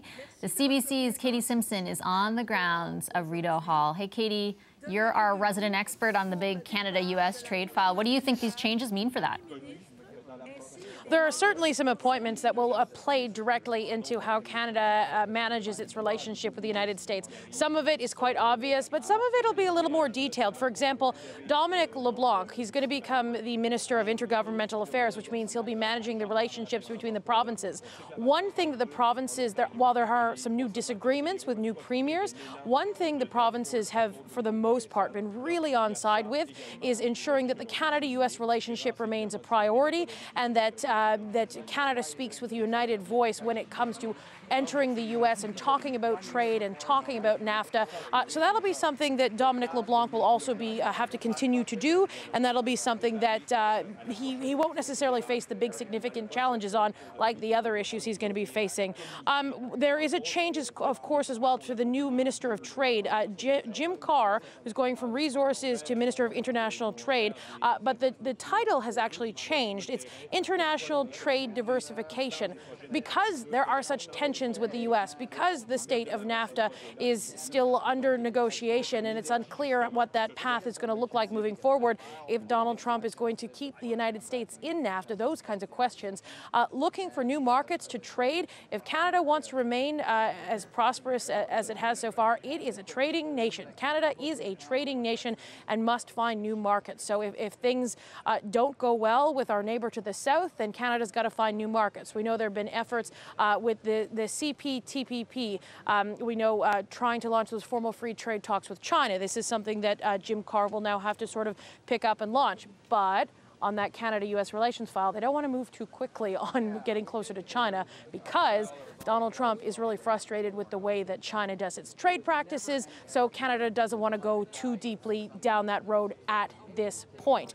Another interesting appointment here is going to be Bill Blair, former Toronto Chief of Police, coming in with a new portfolio, and that is the Minister of Canada's Borders, Border Security and Organized Crime Reduction.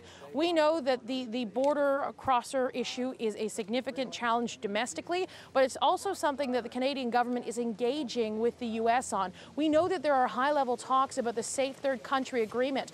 That's an agreement that it forces migrants who are seeking asylum seekers who are seeking asylum to claim refugee or to claim status in whichever country they get to first, Canada or the United States. Here at home, domestically, the Liberal government has been taking some heat from both the NDP and the Conservatives, different kinds of heat, about flaws with that agreement. And so while the Liberal government stands by it, that's going to be a conversation that's happening at the high levels between Canada and the U.S. Also, there's one other thing I want to flag on the Bill Blair appointment.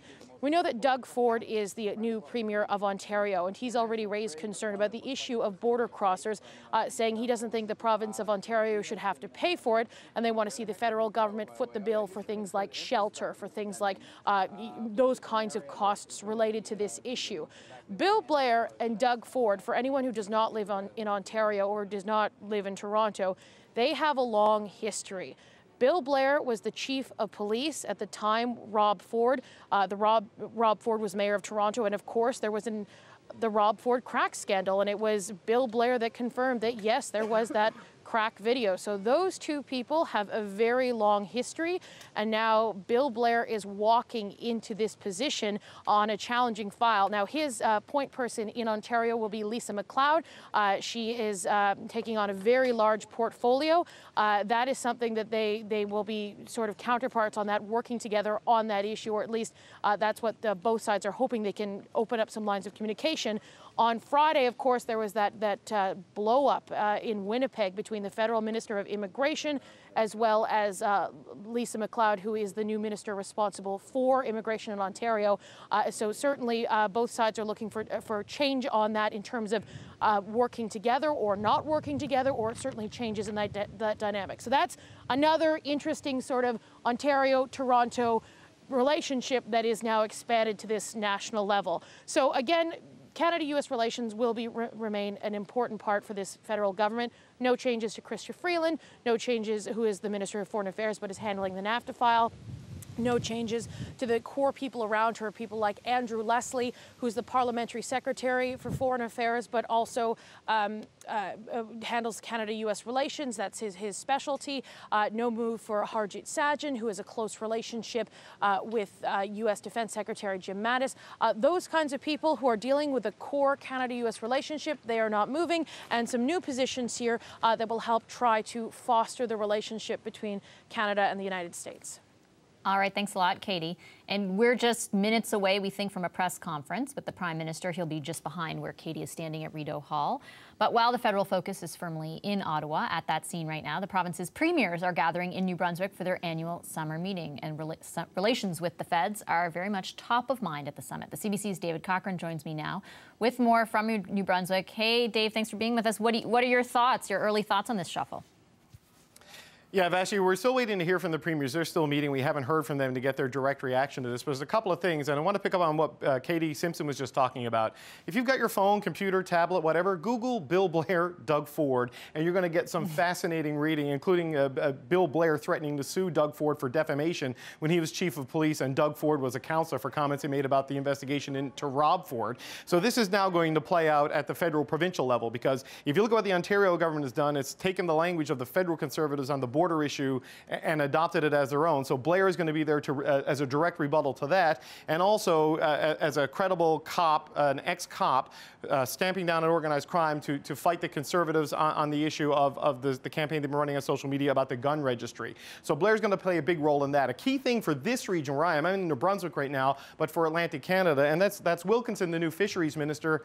He's in British Columbia. That job is coming out of Atlantic Canada, and that is the godfather of cabinet positions in this part of the country. And there have been problems in the past when you've had Herb Dollawall or David Anderson as the Minister of Fisheries in British Columbia, regional problems here in Atlantic Canada that have flared up. And already right now you have problems with the lobster fishery in Atlantic Canada where they're rotted with Dominic LeBlanc for some of the policies he's brought in. There's frustration in Newfoundland and Labrador for the way the Department of Fisheries and Oceans has been dealing with things like surf clam quotas. So that was difficult enough when it was a heavyweight from the Atlantic region in that job. Now it moves to the other side of the country where Mr. Wilkinson could have more of a focus on coastal protection and reassuring opponents or critics or skeptics of the Trans Mountain Pipeline expansion. But here in Atlantic Canada, that is really the most important economic portfolio in a major way, and it's moving to the other side of the country. And as I said, Chris Hall will remember this from his time in Newfoundland.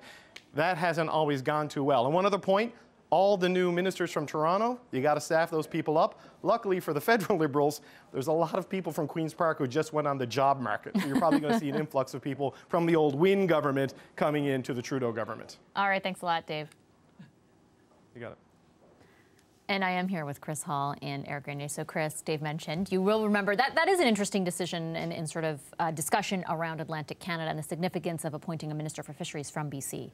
Yeah, I think that's one of the calculations you make on the politics, the political level. Obviously, Atlantic Canada returned all Liberals, 32 seats in the last election campaign. We don't expect that will happen again. And and David's right, it is, if you look at Fisheries and Oceans, it is the most important position in Atlantic Canada from a federal cabinet perspective. To move that to British Columbia is a signal. Obviously, they're more concerned about, I would think, they're more concerned about seats in British Columbia than they are in Atlantic Canada. The issues right now that are most pressing, David went through them, surf clam quotas, lobster fishery, they are not the top of mind issues, I can tell you, here in Ottawa right now. What is the concern about how to get that Kinder Morgan pipeline built and to ensure that the Coastal Protection Act that they brought in and the $1.5 billion they've committed to cleanups and the like, to make sure that money is effectively used. So clearly the calculation here is that having a Minister for Fisheries and Oceans on the West Coast is more important this time around. Is there some danger, though, Eric, in sort of assuming that your support will be there in Atlantic Canada? Absolutely. And taking that for granted? Absolutely, and I would say that Atlantic Canada is probably the place where that danger is the strongest. It's a region that we've seen has bucked the trends elsewhere in the country in the past. I remember there was an EI issue back that elected an NDP MP, Yvonne Godin, for the first time back in the 1990s.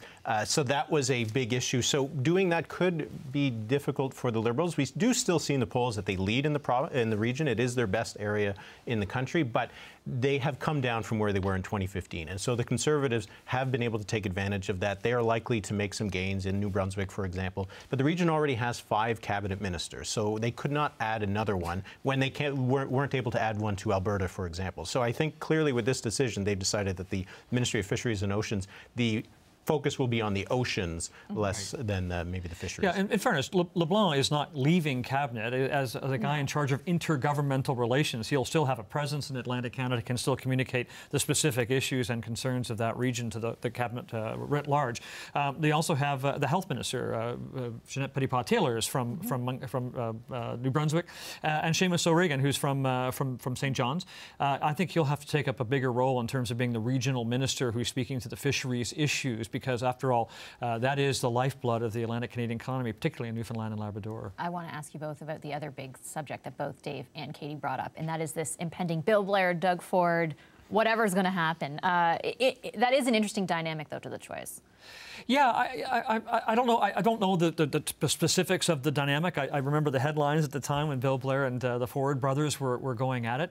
But I think that the real effort here by the federal government is to address concerns that they are soft on crime, which the Conservatives have used here forever and has been picked up now by Doug Ford. The concern that they aren't doing an effective job of managing the border, and the incidence of gun crime in this country is spiraling. Cities even like Ottawa, but certainly in Toronto. So that's a signal, I think, that we have a former police chief, a very well-respected police chief, who's going to be handling that file. It's going to be separate from the overall public safety. I'm not sure how quite they split the department in two like that, but I'm sure that's what they're more concerned about than whatever. Well, maybe not. Maybe the dynamic with Doug Ford is important, but certainly the issue for voters writ large is that we need to get a handle on the gun crime. We need to get a handle on this border issue before it comes back to bite us. And there is already some political reaction to the choice of Bill Blair. Lisa MacLeod, who is the minister in Ontario, sort of in charge of Immigration, says, tweeted, I enjoyed a productive chat with Bill on Sunday during our flight from Ottawa to Toronto and was pleased to drive him home. I've already reached out today to offer my congratulations, and I look forward to meeting with him soon. Michelle Rempel, who is the Conservatives' critic for immigration, also tweeted, Trudeau just appointed a minister for illegal border crossers. Congrats, Bill Blair. Will you appear at the emergency hearings we're having in the next week? So his portfolio will be busy right from the start. Absolutely. And it goes to what Chris was saying, that maybe these concerns of actually the role that he would play and how he would be seen in that role will maybe be paramount. But it does fit into the style that we've seen from the government already since Doug Ford came into office. When Justin Trudeau went to go meet Doug Ford, he came out after saying that the Premier didn't seem to understand our international obligations, and he explained them to him. We saw the flare-up between Ahmed Hussein, the Minister for Immigration, and Lisa MacLeod, who has that portfolio at the provincial level.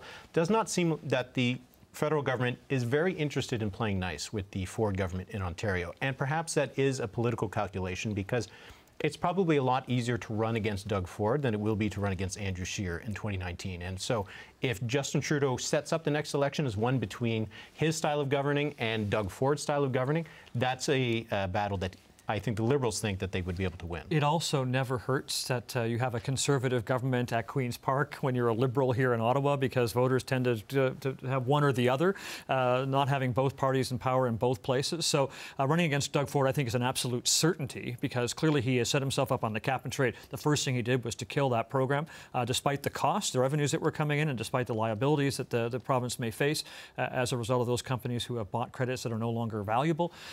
There is clearly going to be a dynamic here that I'm sure that both LeBlanc and Bill Blair will set, which is that we have the better interests of Ontario, but we understand what the issues are, and to challenge Doug Ford at every step.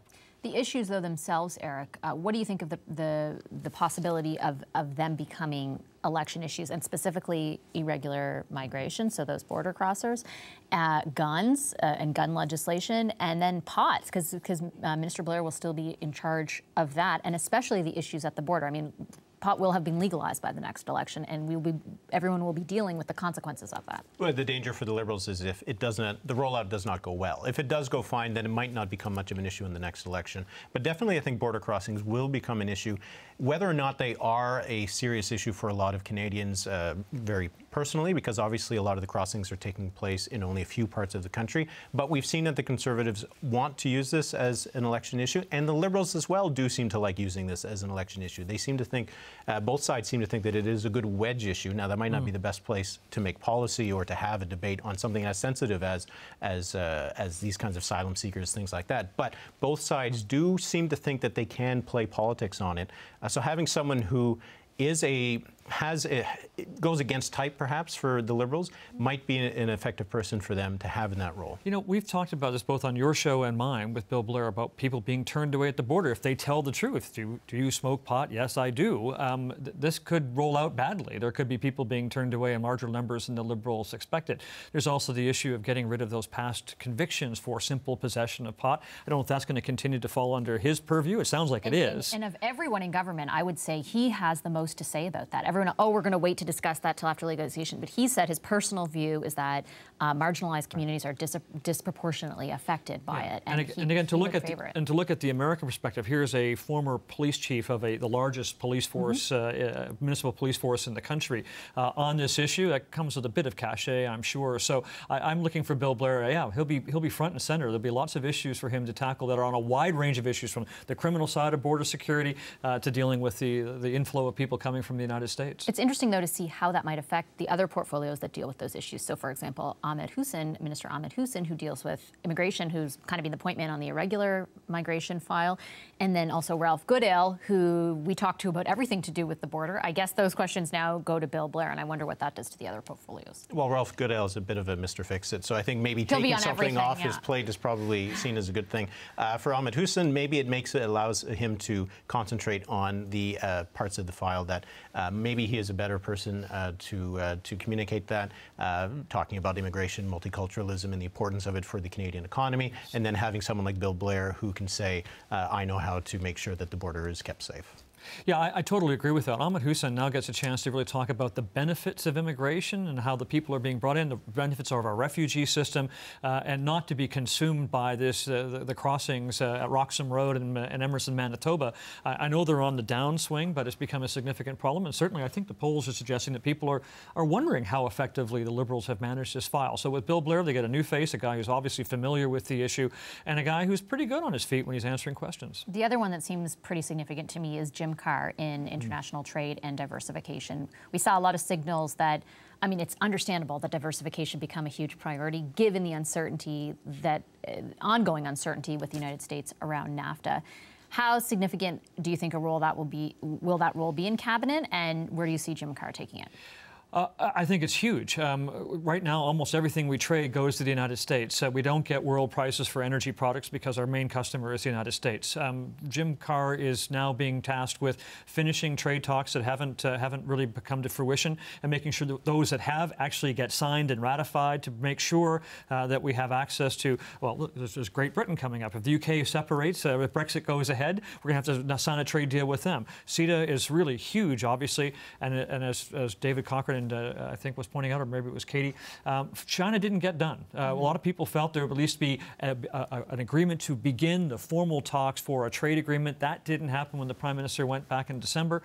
So that will be, I think, a real priority for him. The success of that kind of file, making sure that we are diversifying our trade, will, I think, be one of the things that the Liberals will be judged on when it comes around to 2019. And China isn't an easy tightrope to walk, though, because Canadians do have some apprehension about delving deeper into a relationship, especially an economic one, with China. So how difficult might that be for him to navigate? Well, it will be difficult because we've seen that the government is wondering what people feel about this. There was a poll that the government commissioned that they have to release through the legislation that requires them to release the public opinion polls that they produce, and they were asking Canadians, do you want a free trade agreement with China? And you did see that there was pretty significant support for one, but also that the polling that the government was doing showed that there was also significant concerns about Chinese buying of Canadian companies, which might have explained why they blocked the recent one with Ingon, right?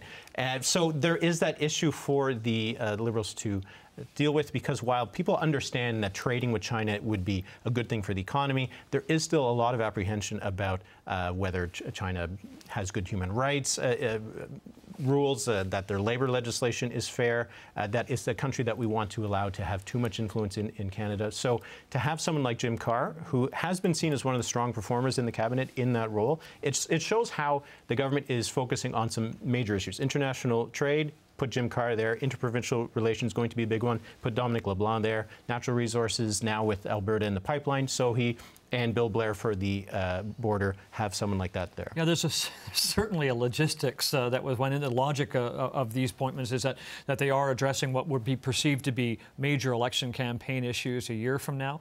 I'd add India to the list of countries that we're looking to advance our trading relationship, which also has issues around that progressive agenda on human rights, on labor, whether people are paid a living wage and the like. So Jim Carr, he's got a huge challenge. I would say of the four that we Eric just mentioned, LeBlanc is the one that I think the government will focus on the most, but the ones that those of us who are interested in policy, Carr and Blair will be very significant in terms of how effective they are in dealing with issues that have caught the public's attention in a way that the Liberals probably hadn't intended. You are watching a special edition of Power and Politics. I'm Vashi Kapelos. The Prime Minister has just made, as you've been hearing, some big changes to his inner circle, and I'm here with Chris Hall, host of CBC Radio's The House, and with CBC polls analyst Eric Grenier, and I think we're just moments away from the Prime Minister coming out to address reporters on this day of the big cabinet shuffle. Let's just quickly talk big picture. I think he's just on his way out right now, so maybe we don't have time for that.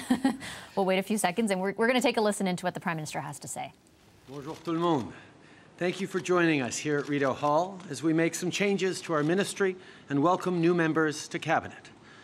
As we look to deliver on an ambitious fall agenda, new faces around the Cabinet table will include Bill Blair, Minister of Border Security and Organized Crime Reduction; Mary Ng, Minister of Small Business and Export Promotion; Pablo Rodriguez, Minister of Canadian Heritage and Multiculturalism; Philomena Tassi, Minister of Seniors; and Jonathan Wilkinson, Minister of Fisheries, Oceans and the Canadian Coast Guard. Depuis le premier jour de notre mandat, Nos priorités consistent à faire croître notre économie, à renforcer la classe moyenne et à créer de nouvelles opportunités pour tous. Le remaniement d'aujourd'hui au sein du Conseil des ministres reflète ces priorités constantes. constant priorities, and it will help us to follow up on our plan for Canadians. The new responsibilities of this team focus on Canada's solid economic profile and intend to promote economic growth and success for our country. They also reflect the evolution of the international economy. We will continue to support our entrepreneurs, workers, and small businesses who are working very hard and innovating. Whether we're diversifying our trading partnerships, expanding tourism, or promoting Canadian exports, our focus will be on creating new jobs and opportunities for the middle class and for people working hard to join it.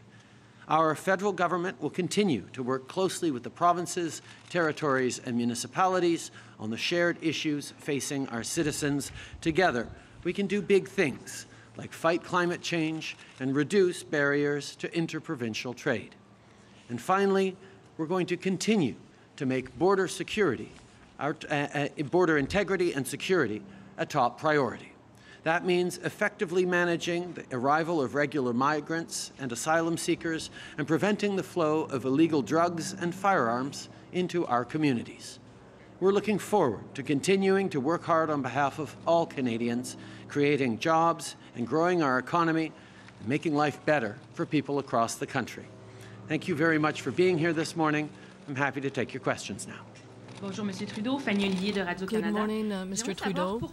I'd like to know why you felt the need to remove to create the Intergovernmental Affairs Department. Well, I think it's important to realize that in order to serve Canadians properly in a new configuration across the country, I think we need a minister who can really focus on relations with the provinces, knowing that the provinces have talked a great deal about improving internal trade and reducing barriers between the provinces and territories.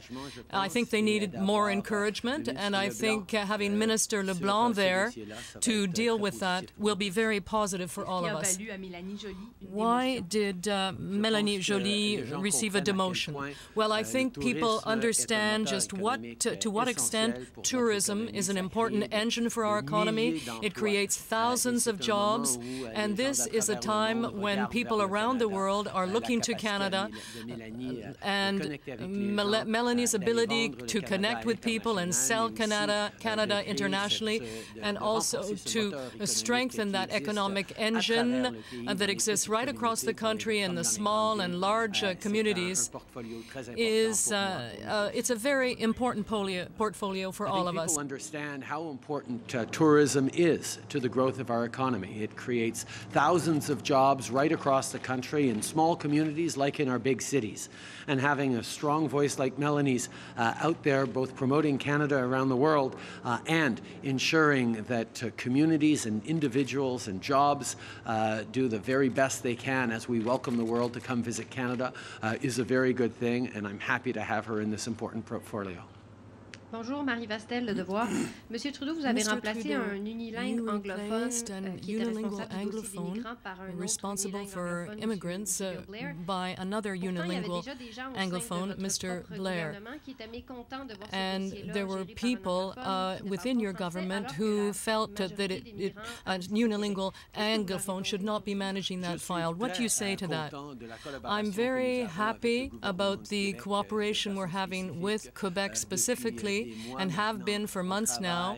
We have been working very effectively with the Quebec government, and we will continue to meet those challenges in order to ensure that people in Quebec and across the country understand that we are applying our system to the letter and defending the integrity of that system, as well as ensuring the safety of all Canadians and our communities.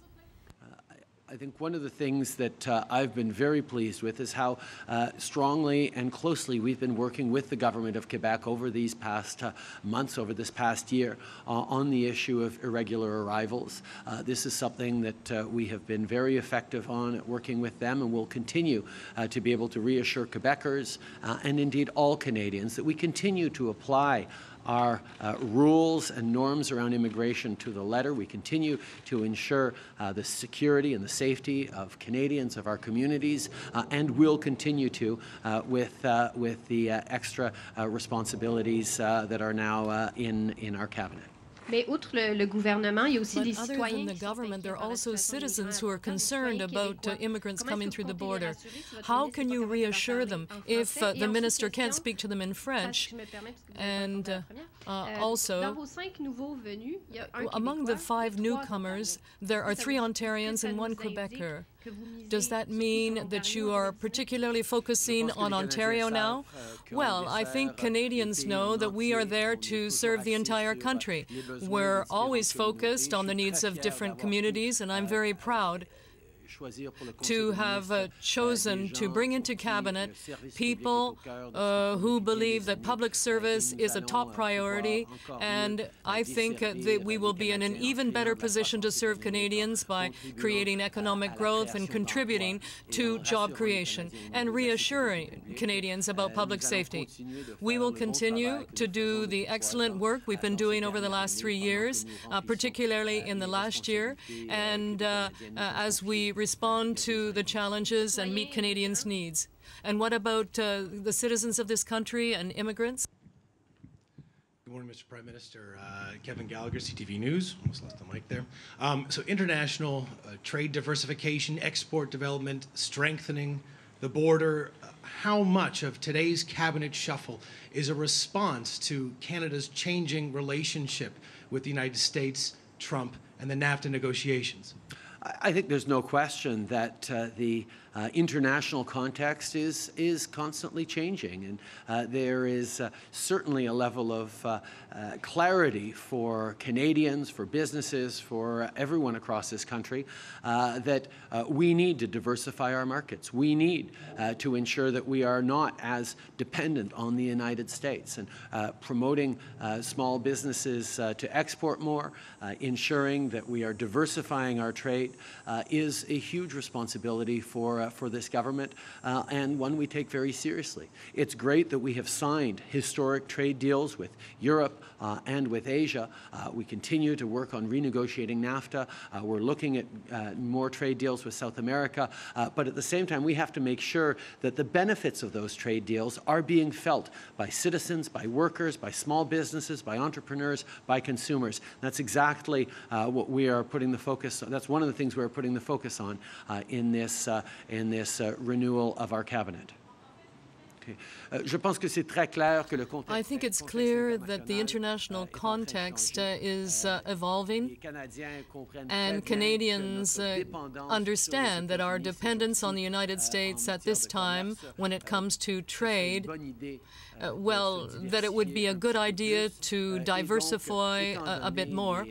And given the trade agreements that we have signed with Europe and Asia, and the ones we're looking at right now in South America, certainly that's a positive development, but we also have to encourage our consumers and local and larger corporations to diversify their trade.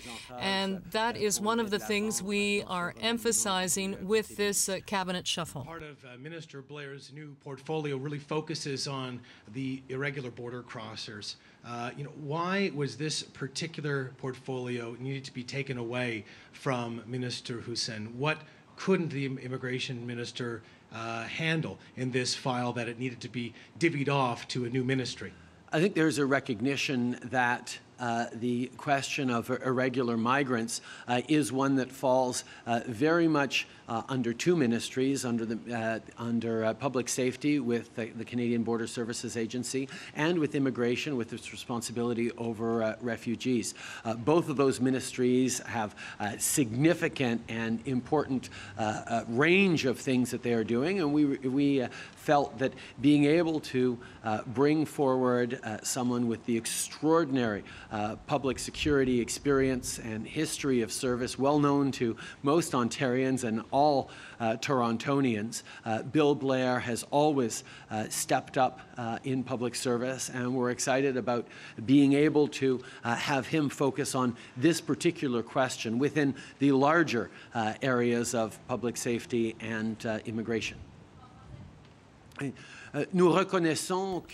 We recognize that the Department of Public Safety and the Department of Immigration are large departments that have a lot of powers and a lot of work to be done when it comes to focusing on migrants. Certainly those are issues that cut across both departments. And given the quality of the experience and the skills of Bill Blair, we felt it was a good idea to have someone focus on border issues. He's going to be able to complement the excellent work being done by the other ministers. Dominic LeBlanc and Bill Blair to deal with Premier Ford. I think we recognize that there are changes going on in the makeup of the Council of the Federation, of the different premiers across the country, and ensuring that we have strong voices that are able to directly reassure Canadians about the path we're on, demonstrate that the mandate we got from Canadians, whether it's on climate change, whether it's on immigration and keeping our country safe, will continue to be focused on by this government, and we look forward to having strong and positive conversations with all premiers right across the country. I think we recognize that things are changing right across the country with various provincial elections that are occurring, and having strong individuals who can properly serve Canadians and deliver on the commitments we made to Canadians, whether it has to do with climate change or concrete actions in terms of protecting our borders and public safety. I think we need to continue to keep those concerns at the center of our action. About a looming Conservative movement at the provincial level affecting your agenda? I think one of the things that we've seen in terms of what Conservatives have been saying is that they are playing, not just here in Canada, but around the world, a very dangerous game around the politics of fear, the politics of division, of pitting Canadians against each other, and raising the kinds of anxieties that, quite frankly, don't help solve problems, but actually hinder them. I'm reminded of the very first conversation I had with Bill Blair years ago when I was asking him to think about running for the Liberal Party of Canada. One of the things he said stuck with me and certainly echoes in my mind today as we give him these new responsibilities. He said, the #1 enemy of public security is fear. And when Conservatives across the country are playing the fear card, we need strong, reassuring voices to counter that and to demonstrate that the safety and security of Canadians and their communities is something that we will never flinch on, that we will continue to deliver, and we will deliver in a way that pulls Canadians together instead of dividing them like the Conservatives tend to be doing. Merci beaucoup tout le monde.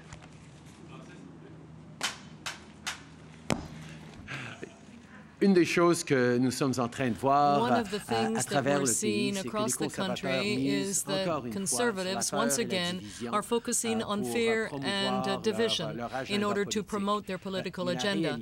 But the reality is, as Bill Blair pointed out to me the first time that we sat down together, and when I was asking him to enter politics for the Liberal Party, was that the greatest enemy of public security is fear. And that the Conservatives are again focusing on fear and division.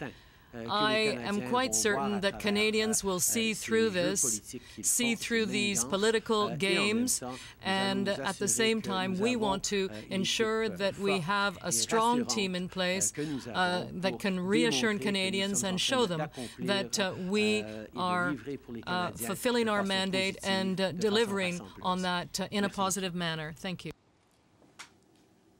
That was the Prime Minister addressing reporters following a pretty major cabinet shuffle today. I'm here with Chris Hall and Eric Grenier. I'm Vashi Kapelos. Two answers stood out for me in that press conference. The final one especially because I think it gave us some insight into the political calculation behind this cabinet. The Prime Minister referred to a conversation he had with Bill Blair when he was trying to convince him to run for the Liberals. Other parties were trying to convince him to run for them too. And Bill Blair, the Prime Minister said that the #1 enemy of public security is fear. And then he said the Conservatives are playing the fear card. A very political answer from the Prime Minister. And we need strong, reassuring voices on the other side. Yeah, if anybody thinks this wasn't about a political calculation, this cabinet shuffle, think again, because it actually this is exactly what it was about. Bill Blair being the key point here, I think, for both journalists, but also for the Prime Minister, because he represents stability, I suppose, having been a police chief, a recognition of a background in law and order, and now he is going to be that point person to take on the Doug Fords and the other, Michelle Rempel, federally here, Conservative, to try and talk about the importance of border security and the importance the Liberal government attaches to it and how they won't waver. So obviously they're aware that this is one of the issues on which the next election campaign will be fought, or at least a lead up to it will be fought. And Bill Blair is there in large part to try and to buttress the message the Conservatives had that they have not managed the border effectively. And an acknowledgement from the Prime Minister in that press conference that it's not just that issue, but the makeup of, he said, there are changes going on in the makeup or in the makeup of the Federation. And I think that's, you know, a tacit acknowledgement that yes, there are challenges ahead as the makeup changes and as they see more conservative voices like Doug Ford at the table. And again, he used that term, we need strong voices to counter. And so he's looking at Dominic LeBlanc and Bill Blair as those strong voices. And, I mean, he must be watching the polls because he's sensing that there's some more changes coming, right? So, and that there will be more issues that he'll have to deal with premiers who aren't as friendly as the ones that were before when he came into office. So these are the big changes that they're looking at coming over the next year that have a real political impact. Because when you're talking about trade, you're talking about natural resources, you know, these have an economic impact and they need to get these things done for different reasons. But on dealing with the provinces, on dealing with the border issue, I think that they see that these are particularly strong political issues that will have a big impact on the next election, and areas where they have some vulnerabilities, particularly on the border file. They want to be able to look tough. Bill Blair is a guy who looks tough. That's why they used him as well to handle the marijuana file. They wanted to put the emphasis on not legalizing marijuana for everybody to use, but that they were using it in terms of public safety and having a better being able to tackle organized crime that involved with marijuana. So it is a focus on these political issues because while the border issue is one of those vulnerabilities, one of the opportunities they have is these interprovincial relations. While it might not be good for their agenda, it could be good politically to have someone like a Doug Ford as an opponent for Justin Trudeau in the next election. Remember, law and order and crime issues were a pillar of the Harper government's success from 2006 on, in large part because they understood that they could play on the idea that the Liberals and the New Democrats as well were soft on crime. I don't see any change at this level happening, and you know, again, Eric would be more familiar with the polls, but it remains one of those top-of-mind issues, not the top of mind, but one of those underlying issues around votes potentially can swing as we head into an election period. All right, Katie Simpson has been standing by at Rideau Hall. She's been listening in. Katie, what do you think of the Prime Minister's press conference? What stood out for you?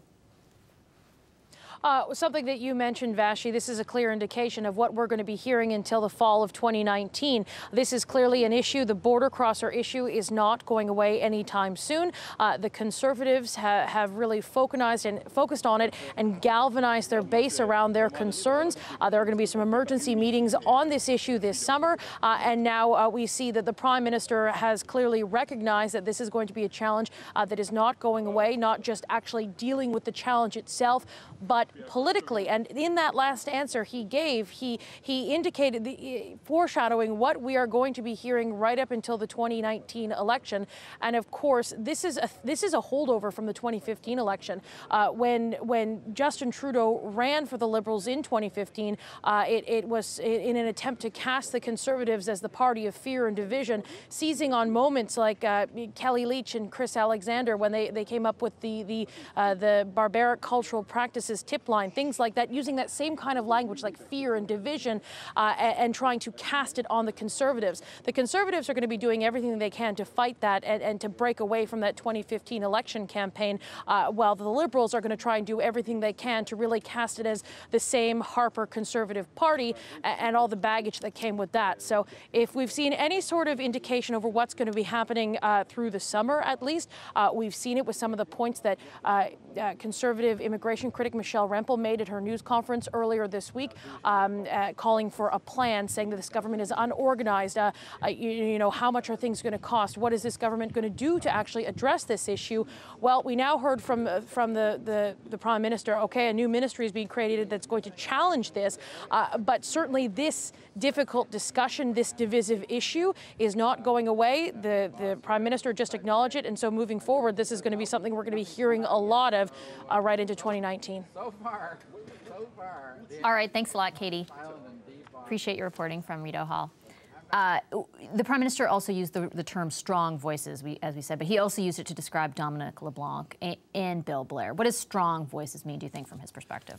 Well, I think, first of all, it means how effectively you can communicate. Are you able to convince Canadians to win the argument against your political opponents that your policy is the right one to pursue? So I think on that score is strong. Two, demonstrated experience in being able to handle complicated files and to be able to deal with things like, for example, with Dominic LeBlanc. It will be not just about trying to work with premiers who are not of the same political persuasion. It's going to be trying to finish this effort to try and get rid of interprovincial trade barriers. Everybody talks about it. Everybody wants to get rid of them. Yeah, but it's never happened. Never. So I think that's what he means by strong, especially in terms of the communication skills, but also in terms of the management skills of being able to focus the energies of your department on an issue and to make sure you have some results to show a year from now. So obviously Dominic LeBlanc is one of those guys who doesn't waver. He got a lot of heat when he was the House Leader for not being negotiable, not being willing to compromise, and eventually was moved to Fisheries and Oceans. I think he'll bring that same kind of bullheadedness to this kind of dealings with now a group of premiers that include a lot of Conservatives who weren't there 4 years ago. A bit of a political pit bull as well, Eric, as we head into the election. I mean, he's been around a long time. He's been through a lot of elections. He's a long-time Liberal. And he's very combative, and it suggests that that's the approach that they might be taking with some of these provinces in the future. At the beginning, when there was an array of Liberals across the country in premiers' offices, it was more of an opportunity for the government to try to get some things done, and maybe it needed a softer hand than someone coming in with an iron fist, I suppose. But Dominic LeBlanc, he's not going to back down from a political spat with Doug Ford, maybe Jason Kenney in the spring. And again, I think that this is something that the Liberals see is something that could be helpful to them. That they don't want to have, they don't want to be the punching bag of recently elected, presumably popular Conservative politicians when they are being elected. They don't want to have someone who isn't going to be able to not be able to punch back. We talked about trying to work out the difference between Huson, Blair, and Goodale on the border security file. There's also now, if you look at the interprovincial file or the intergovernmental file, climate change and the environment remains a big issue. To what extent will he be more forceful, the bad cop, if I can use that term? Well, Catherine McKenna continues to push as the Environment and Climate Change Minister for cooperation on the carbon tax issue, on equalization with Bill Morneau. How much will he overlap on those files? Because clearly they are the ones that are going to be most problematic when it comes to dealing with the provincial premiers. Yeah, there seems to be a lot of overlap now with the reshuffling. We have a question on social media that came to us. Louise, I'm sorry if I'm mispronouncing anyone's name, Michelle asks, why is immigration not dealing with immigration? Well, they will be dealing with aspects of it, but I think because what is the problem politically for the Liberals right now is not immigration. Canadians are still generally supportive of immigration, supportive of multiculturalism, seeing as one of the hallmarks of the country. But the border issue is one that is hurting them and has the potential to hurt them in the future. As a narrative that they are soft on the border. Having someone like Bill Blair is a way to really address that issue with someone who will be seen as a respected authority on having a tough stance on these things and someone who wouldn't let things slide. So I think it is a lot about the messaging. To that question, it allows Ahmed Hussein to promote the value and the benefits of immigration and refugees. Much of that has been lost in the discussion around the border. So if I think the cleanest break between these two departments will be the border, the people who are arriving looking at non-recognized border crossings will be the responsibility now of Bill Blair, and public safety to some extent as well. Well, Ahmed Hussein will focus on getting refugees into the country, increasing the supply of immigrants, and extolling the benefits of having that new vitality and the new skills and all this sort of thing that goes hand in hand with immigration, to make sure that Canadians don't lose sight of that, which largely has happened now. As Eric points out, the narrative isn't about the benefits, it's about queue jumpers and the potential for violence and all those sorts of things, which may or may not be true. And where that narrative is playing out is especially Quebec. And I think our colleague Marie Vastel brought up an interesting point in that press conference, asking the Prime Minister why appoint someone like Bill Blair, who can't speak French, who will be dealing with an issue that is so important in Lacolle and more widely discussed, at least greatly, in Quebec. Yeah, that is a bit of a shortcoming, not being able to speak in the other official language of the country, as you said, in a province where this has become a big issue. I don't know how they overcome that. You know, Pablo Rodriguez has been sent out to speak in the United States to Spanish-speaking communities. He obviously speaks French. I think that he'll get some support. We've seen this with both Conservative and Liberal governments. Unilingual ministers getting some help from others on that file. But it does represent a potential problem, especially with the Coalition Avenue to Quebec pushing hard on the immigration issue, more closely aligned with the federal and Ontario Conservatives on this than they are with the federal Liberals. It will be interesting to see how they manage the language issue. And the Conservatives, even federally in Quebec, trying to capitalize on that issue as well. And it's seen as one of the provinces where they can make some significant gains in the next election. So it is a bit of an oversight for the Liberals, but maybe they looked at their options and saw if they had someone who was bilingual, they probably would have gotten that job, who could fill the same role as Bill Blair. But I think they thought that Bill Blair's pluses would be a lot more beneficial than his minuses on that front. But it will be an issue, and we'll see how much of an issue it will become in the provincial election, which is happening in September, with the vote on October 1st. How much immigration and the border will be an issue in that campaign might be a little bit of preview of how much of an issue it will be in Quebec in the federal campaign. Now, you mentioned the two things you took away. There's a third one, and I thought it dealt with the Jim Carr international trade diversification. We kind of laugh sometimes about the number of times cabinet ministers, in particular the Prime Minister, use the middle class and those striving to join it. The first time we heard anything about the middle class was around trade, the importance of being able to promote Canadian exports, to promote the values of trade relationships on the middle class, creating good middle class jobs and that sort of thing. They obviously need to get back to that. They need to continue to explain how diversifying trade relationships, of weaning ourselves from the United States, will be good for the economy and good for those people in the middle class. That too has kind of disappeared from the broad narrative as other issues. NAFTA has overtaken dealing with Trump and the United States writ large, but also concerns about the border.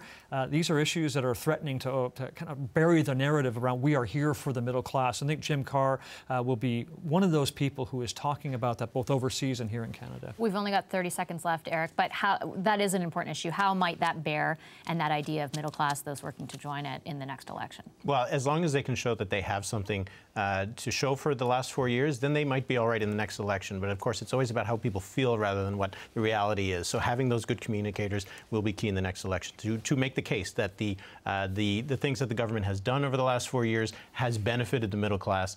That will be the key of the next election. All right. Thank you so much, Eric Grenier and Chris Hall. That ends our special edition of Power in Politics, covering the federal cabinet shuffle. As I said, thanks to Chris Hall, Eric Grenier, as well as Katie Simpson and David Cochran. I'm Vashi Kapelos. We'll have lots more news and analysis on Power in Politics beginning at 5 Eastern Time this afternoon.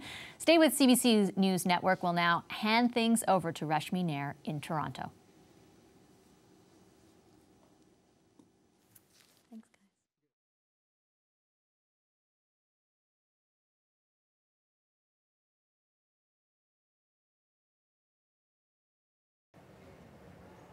Thanks, Vashi. As you've been reporting, Prime Minister Justin Trudeau's cabinet has a new look. He's giving new portfolios to 6 of his ministers, and he's adding 5 new faces. Let's go live now to Katie Simpson at Rideau Hall in Ottawa. So, Katie, lots of changes. Take us through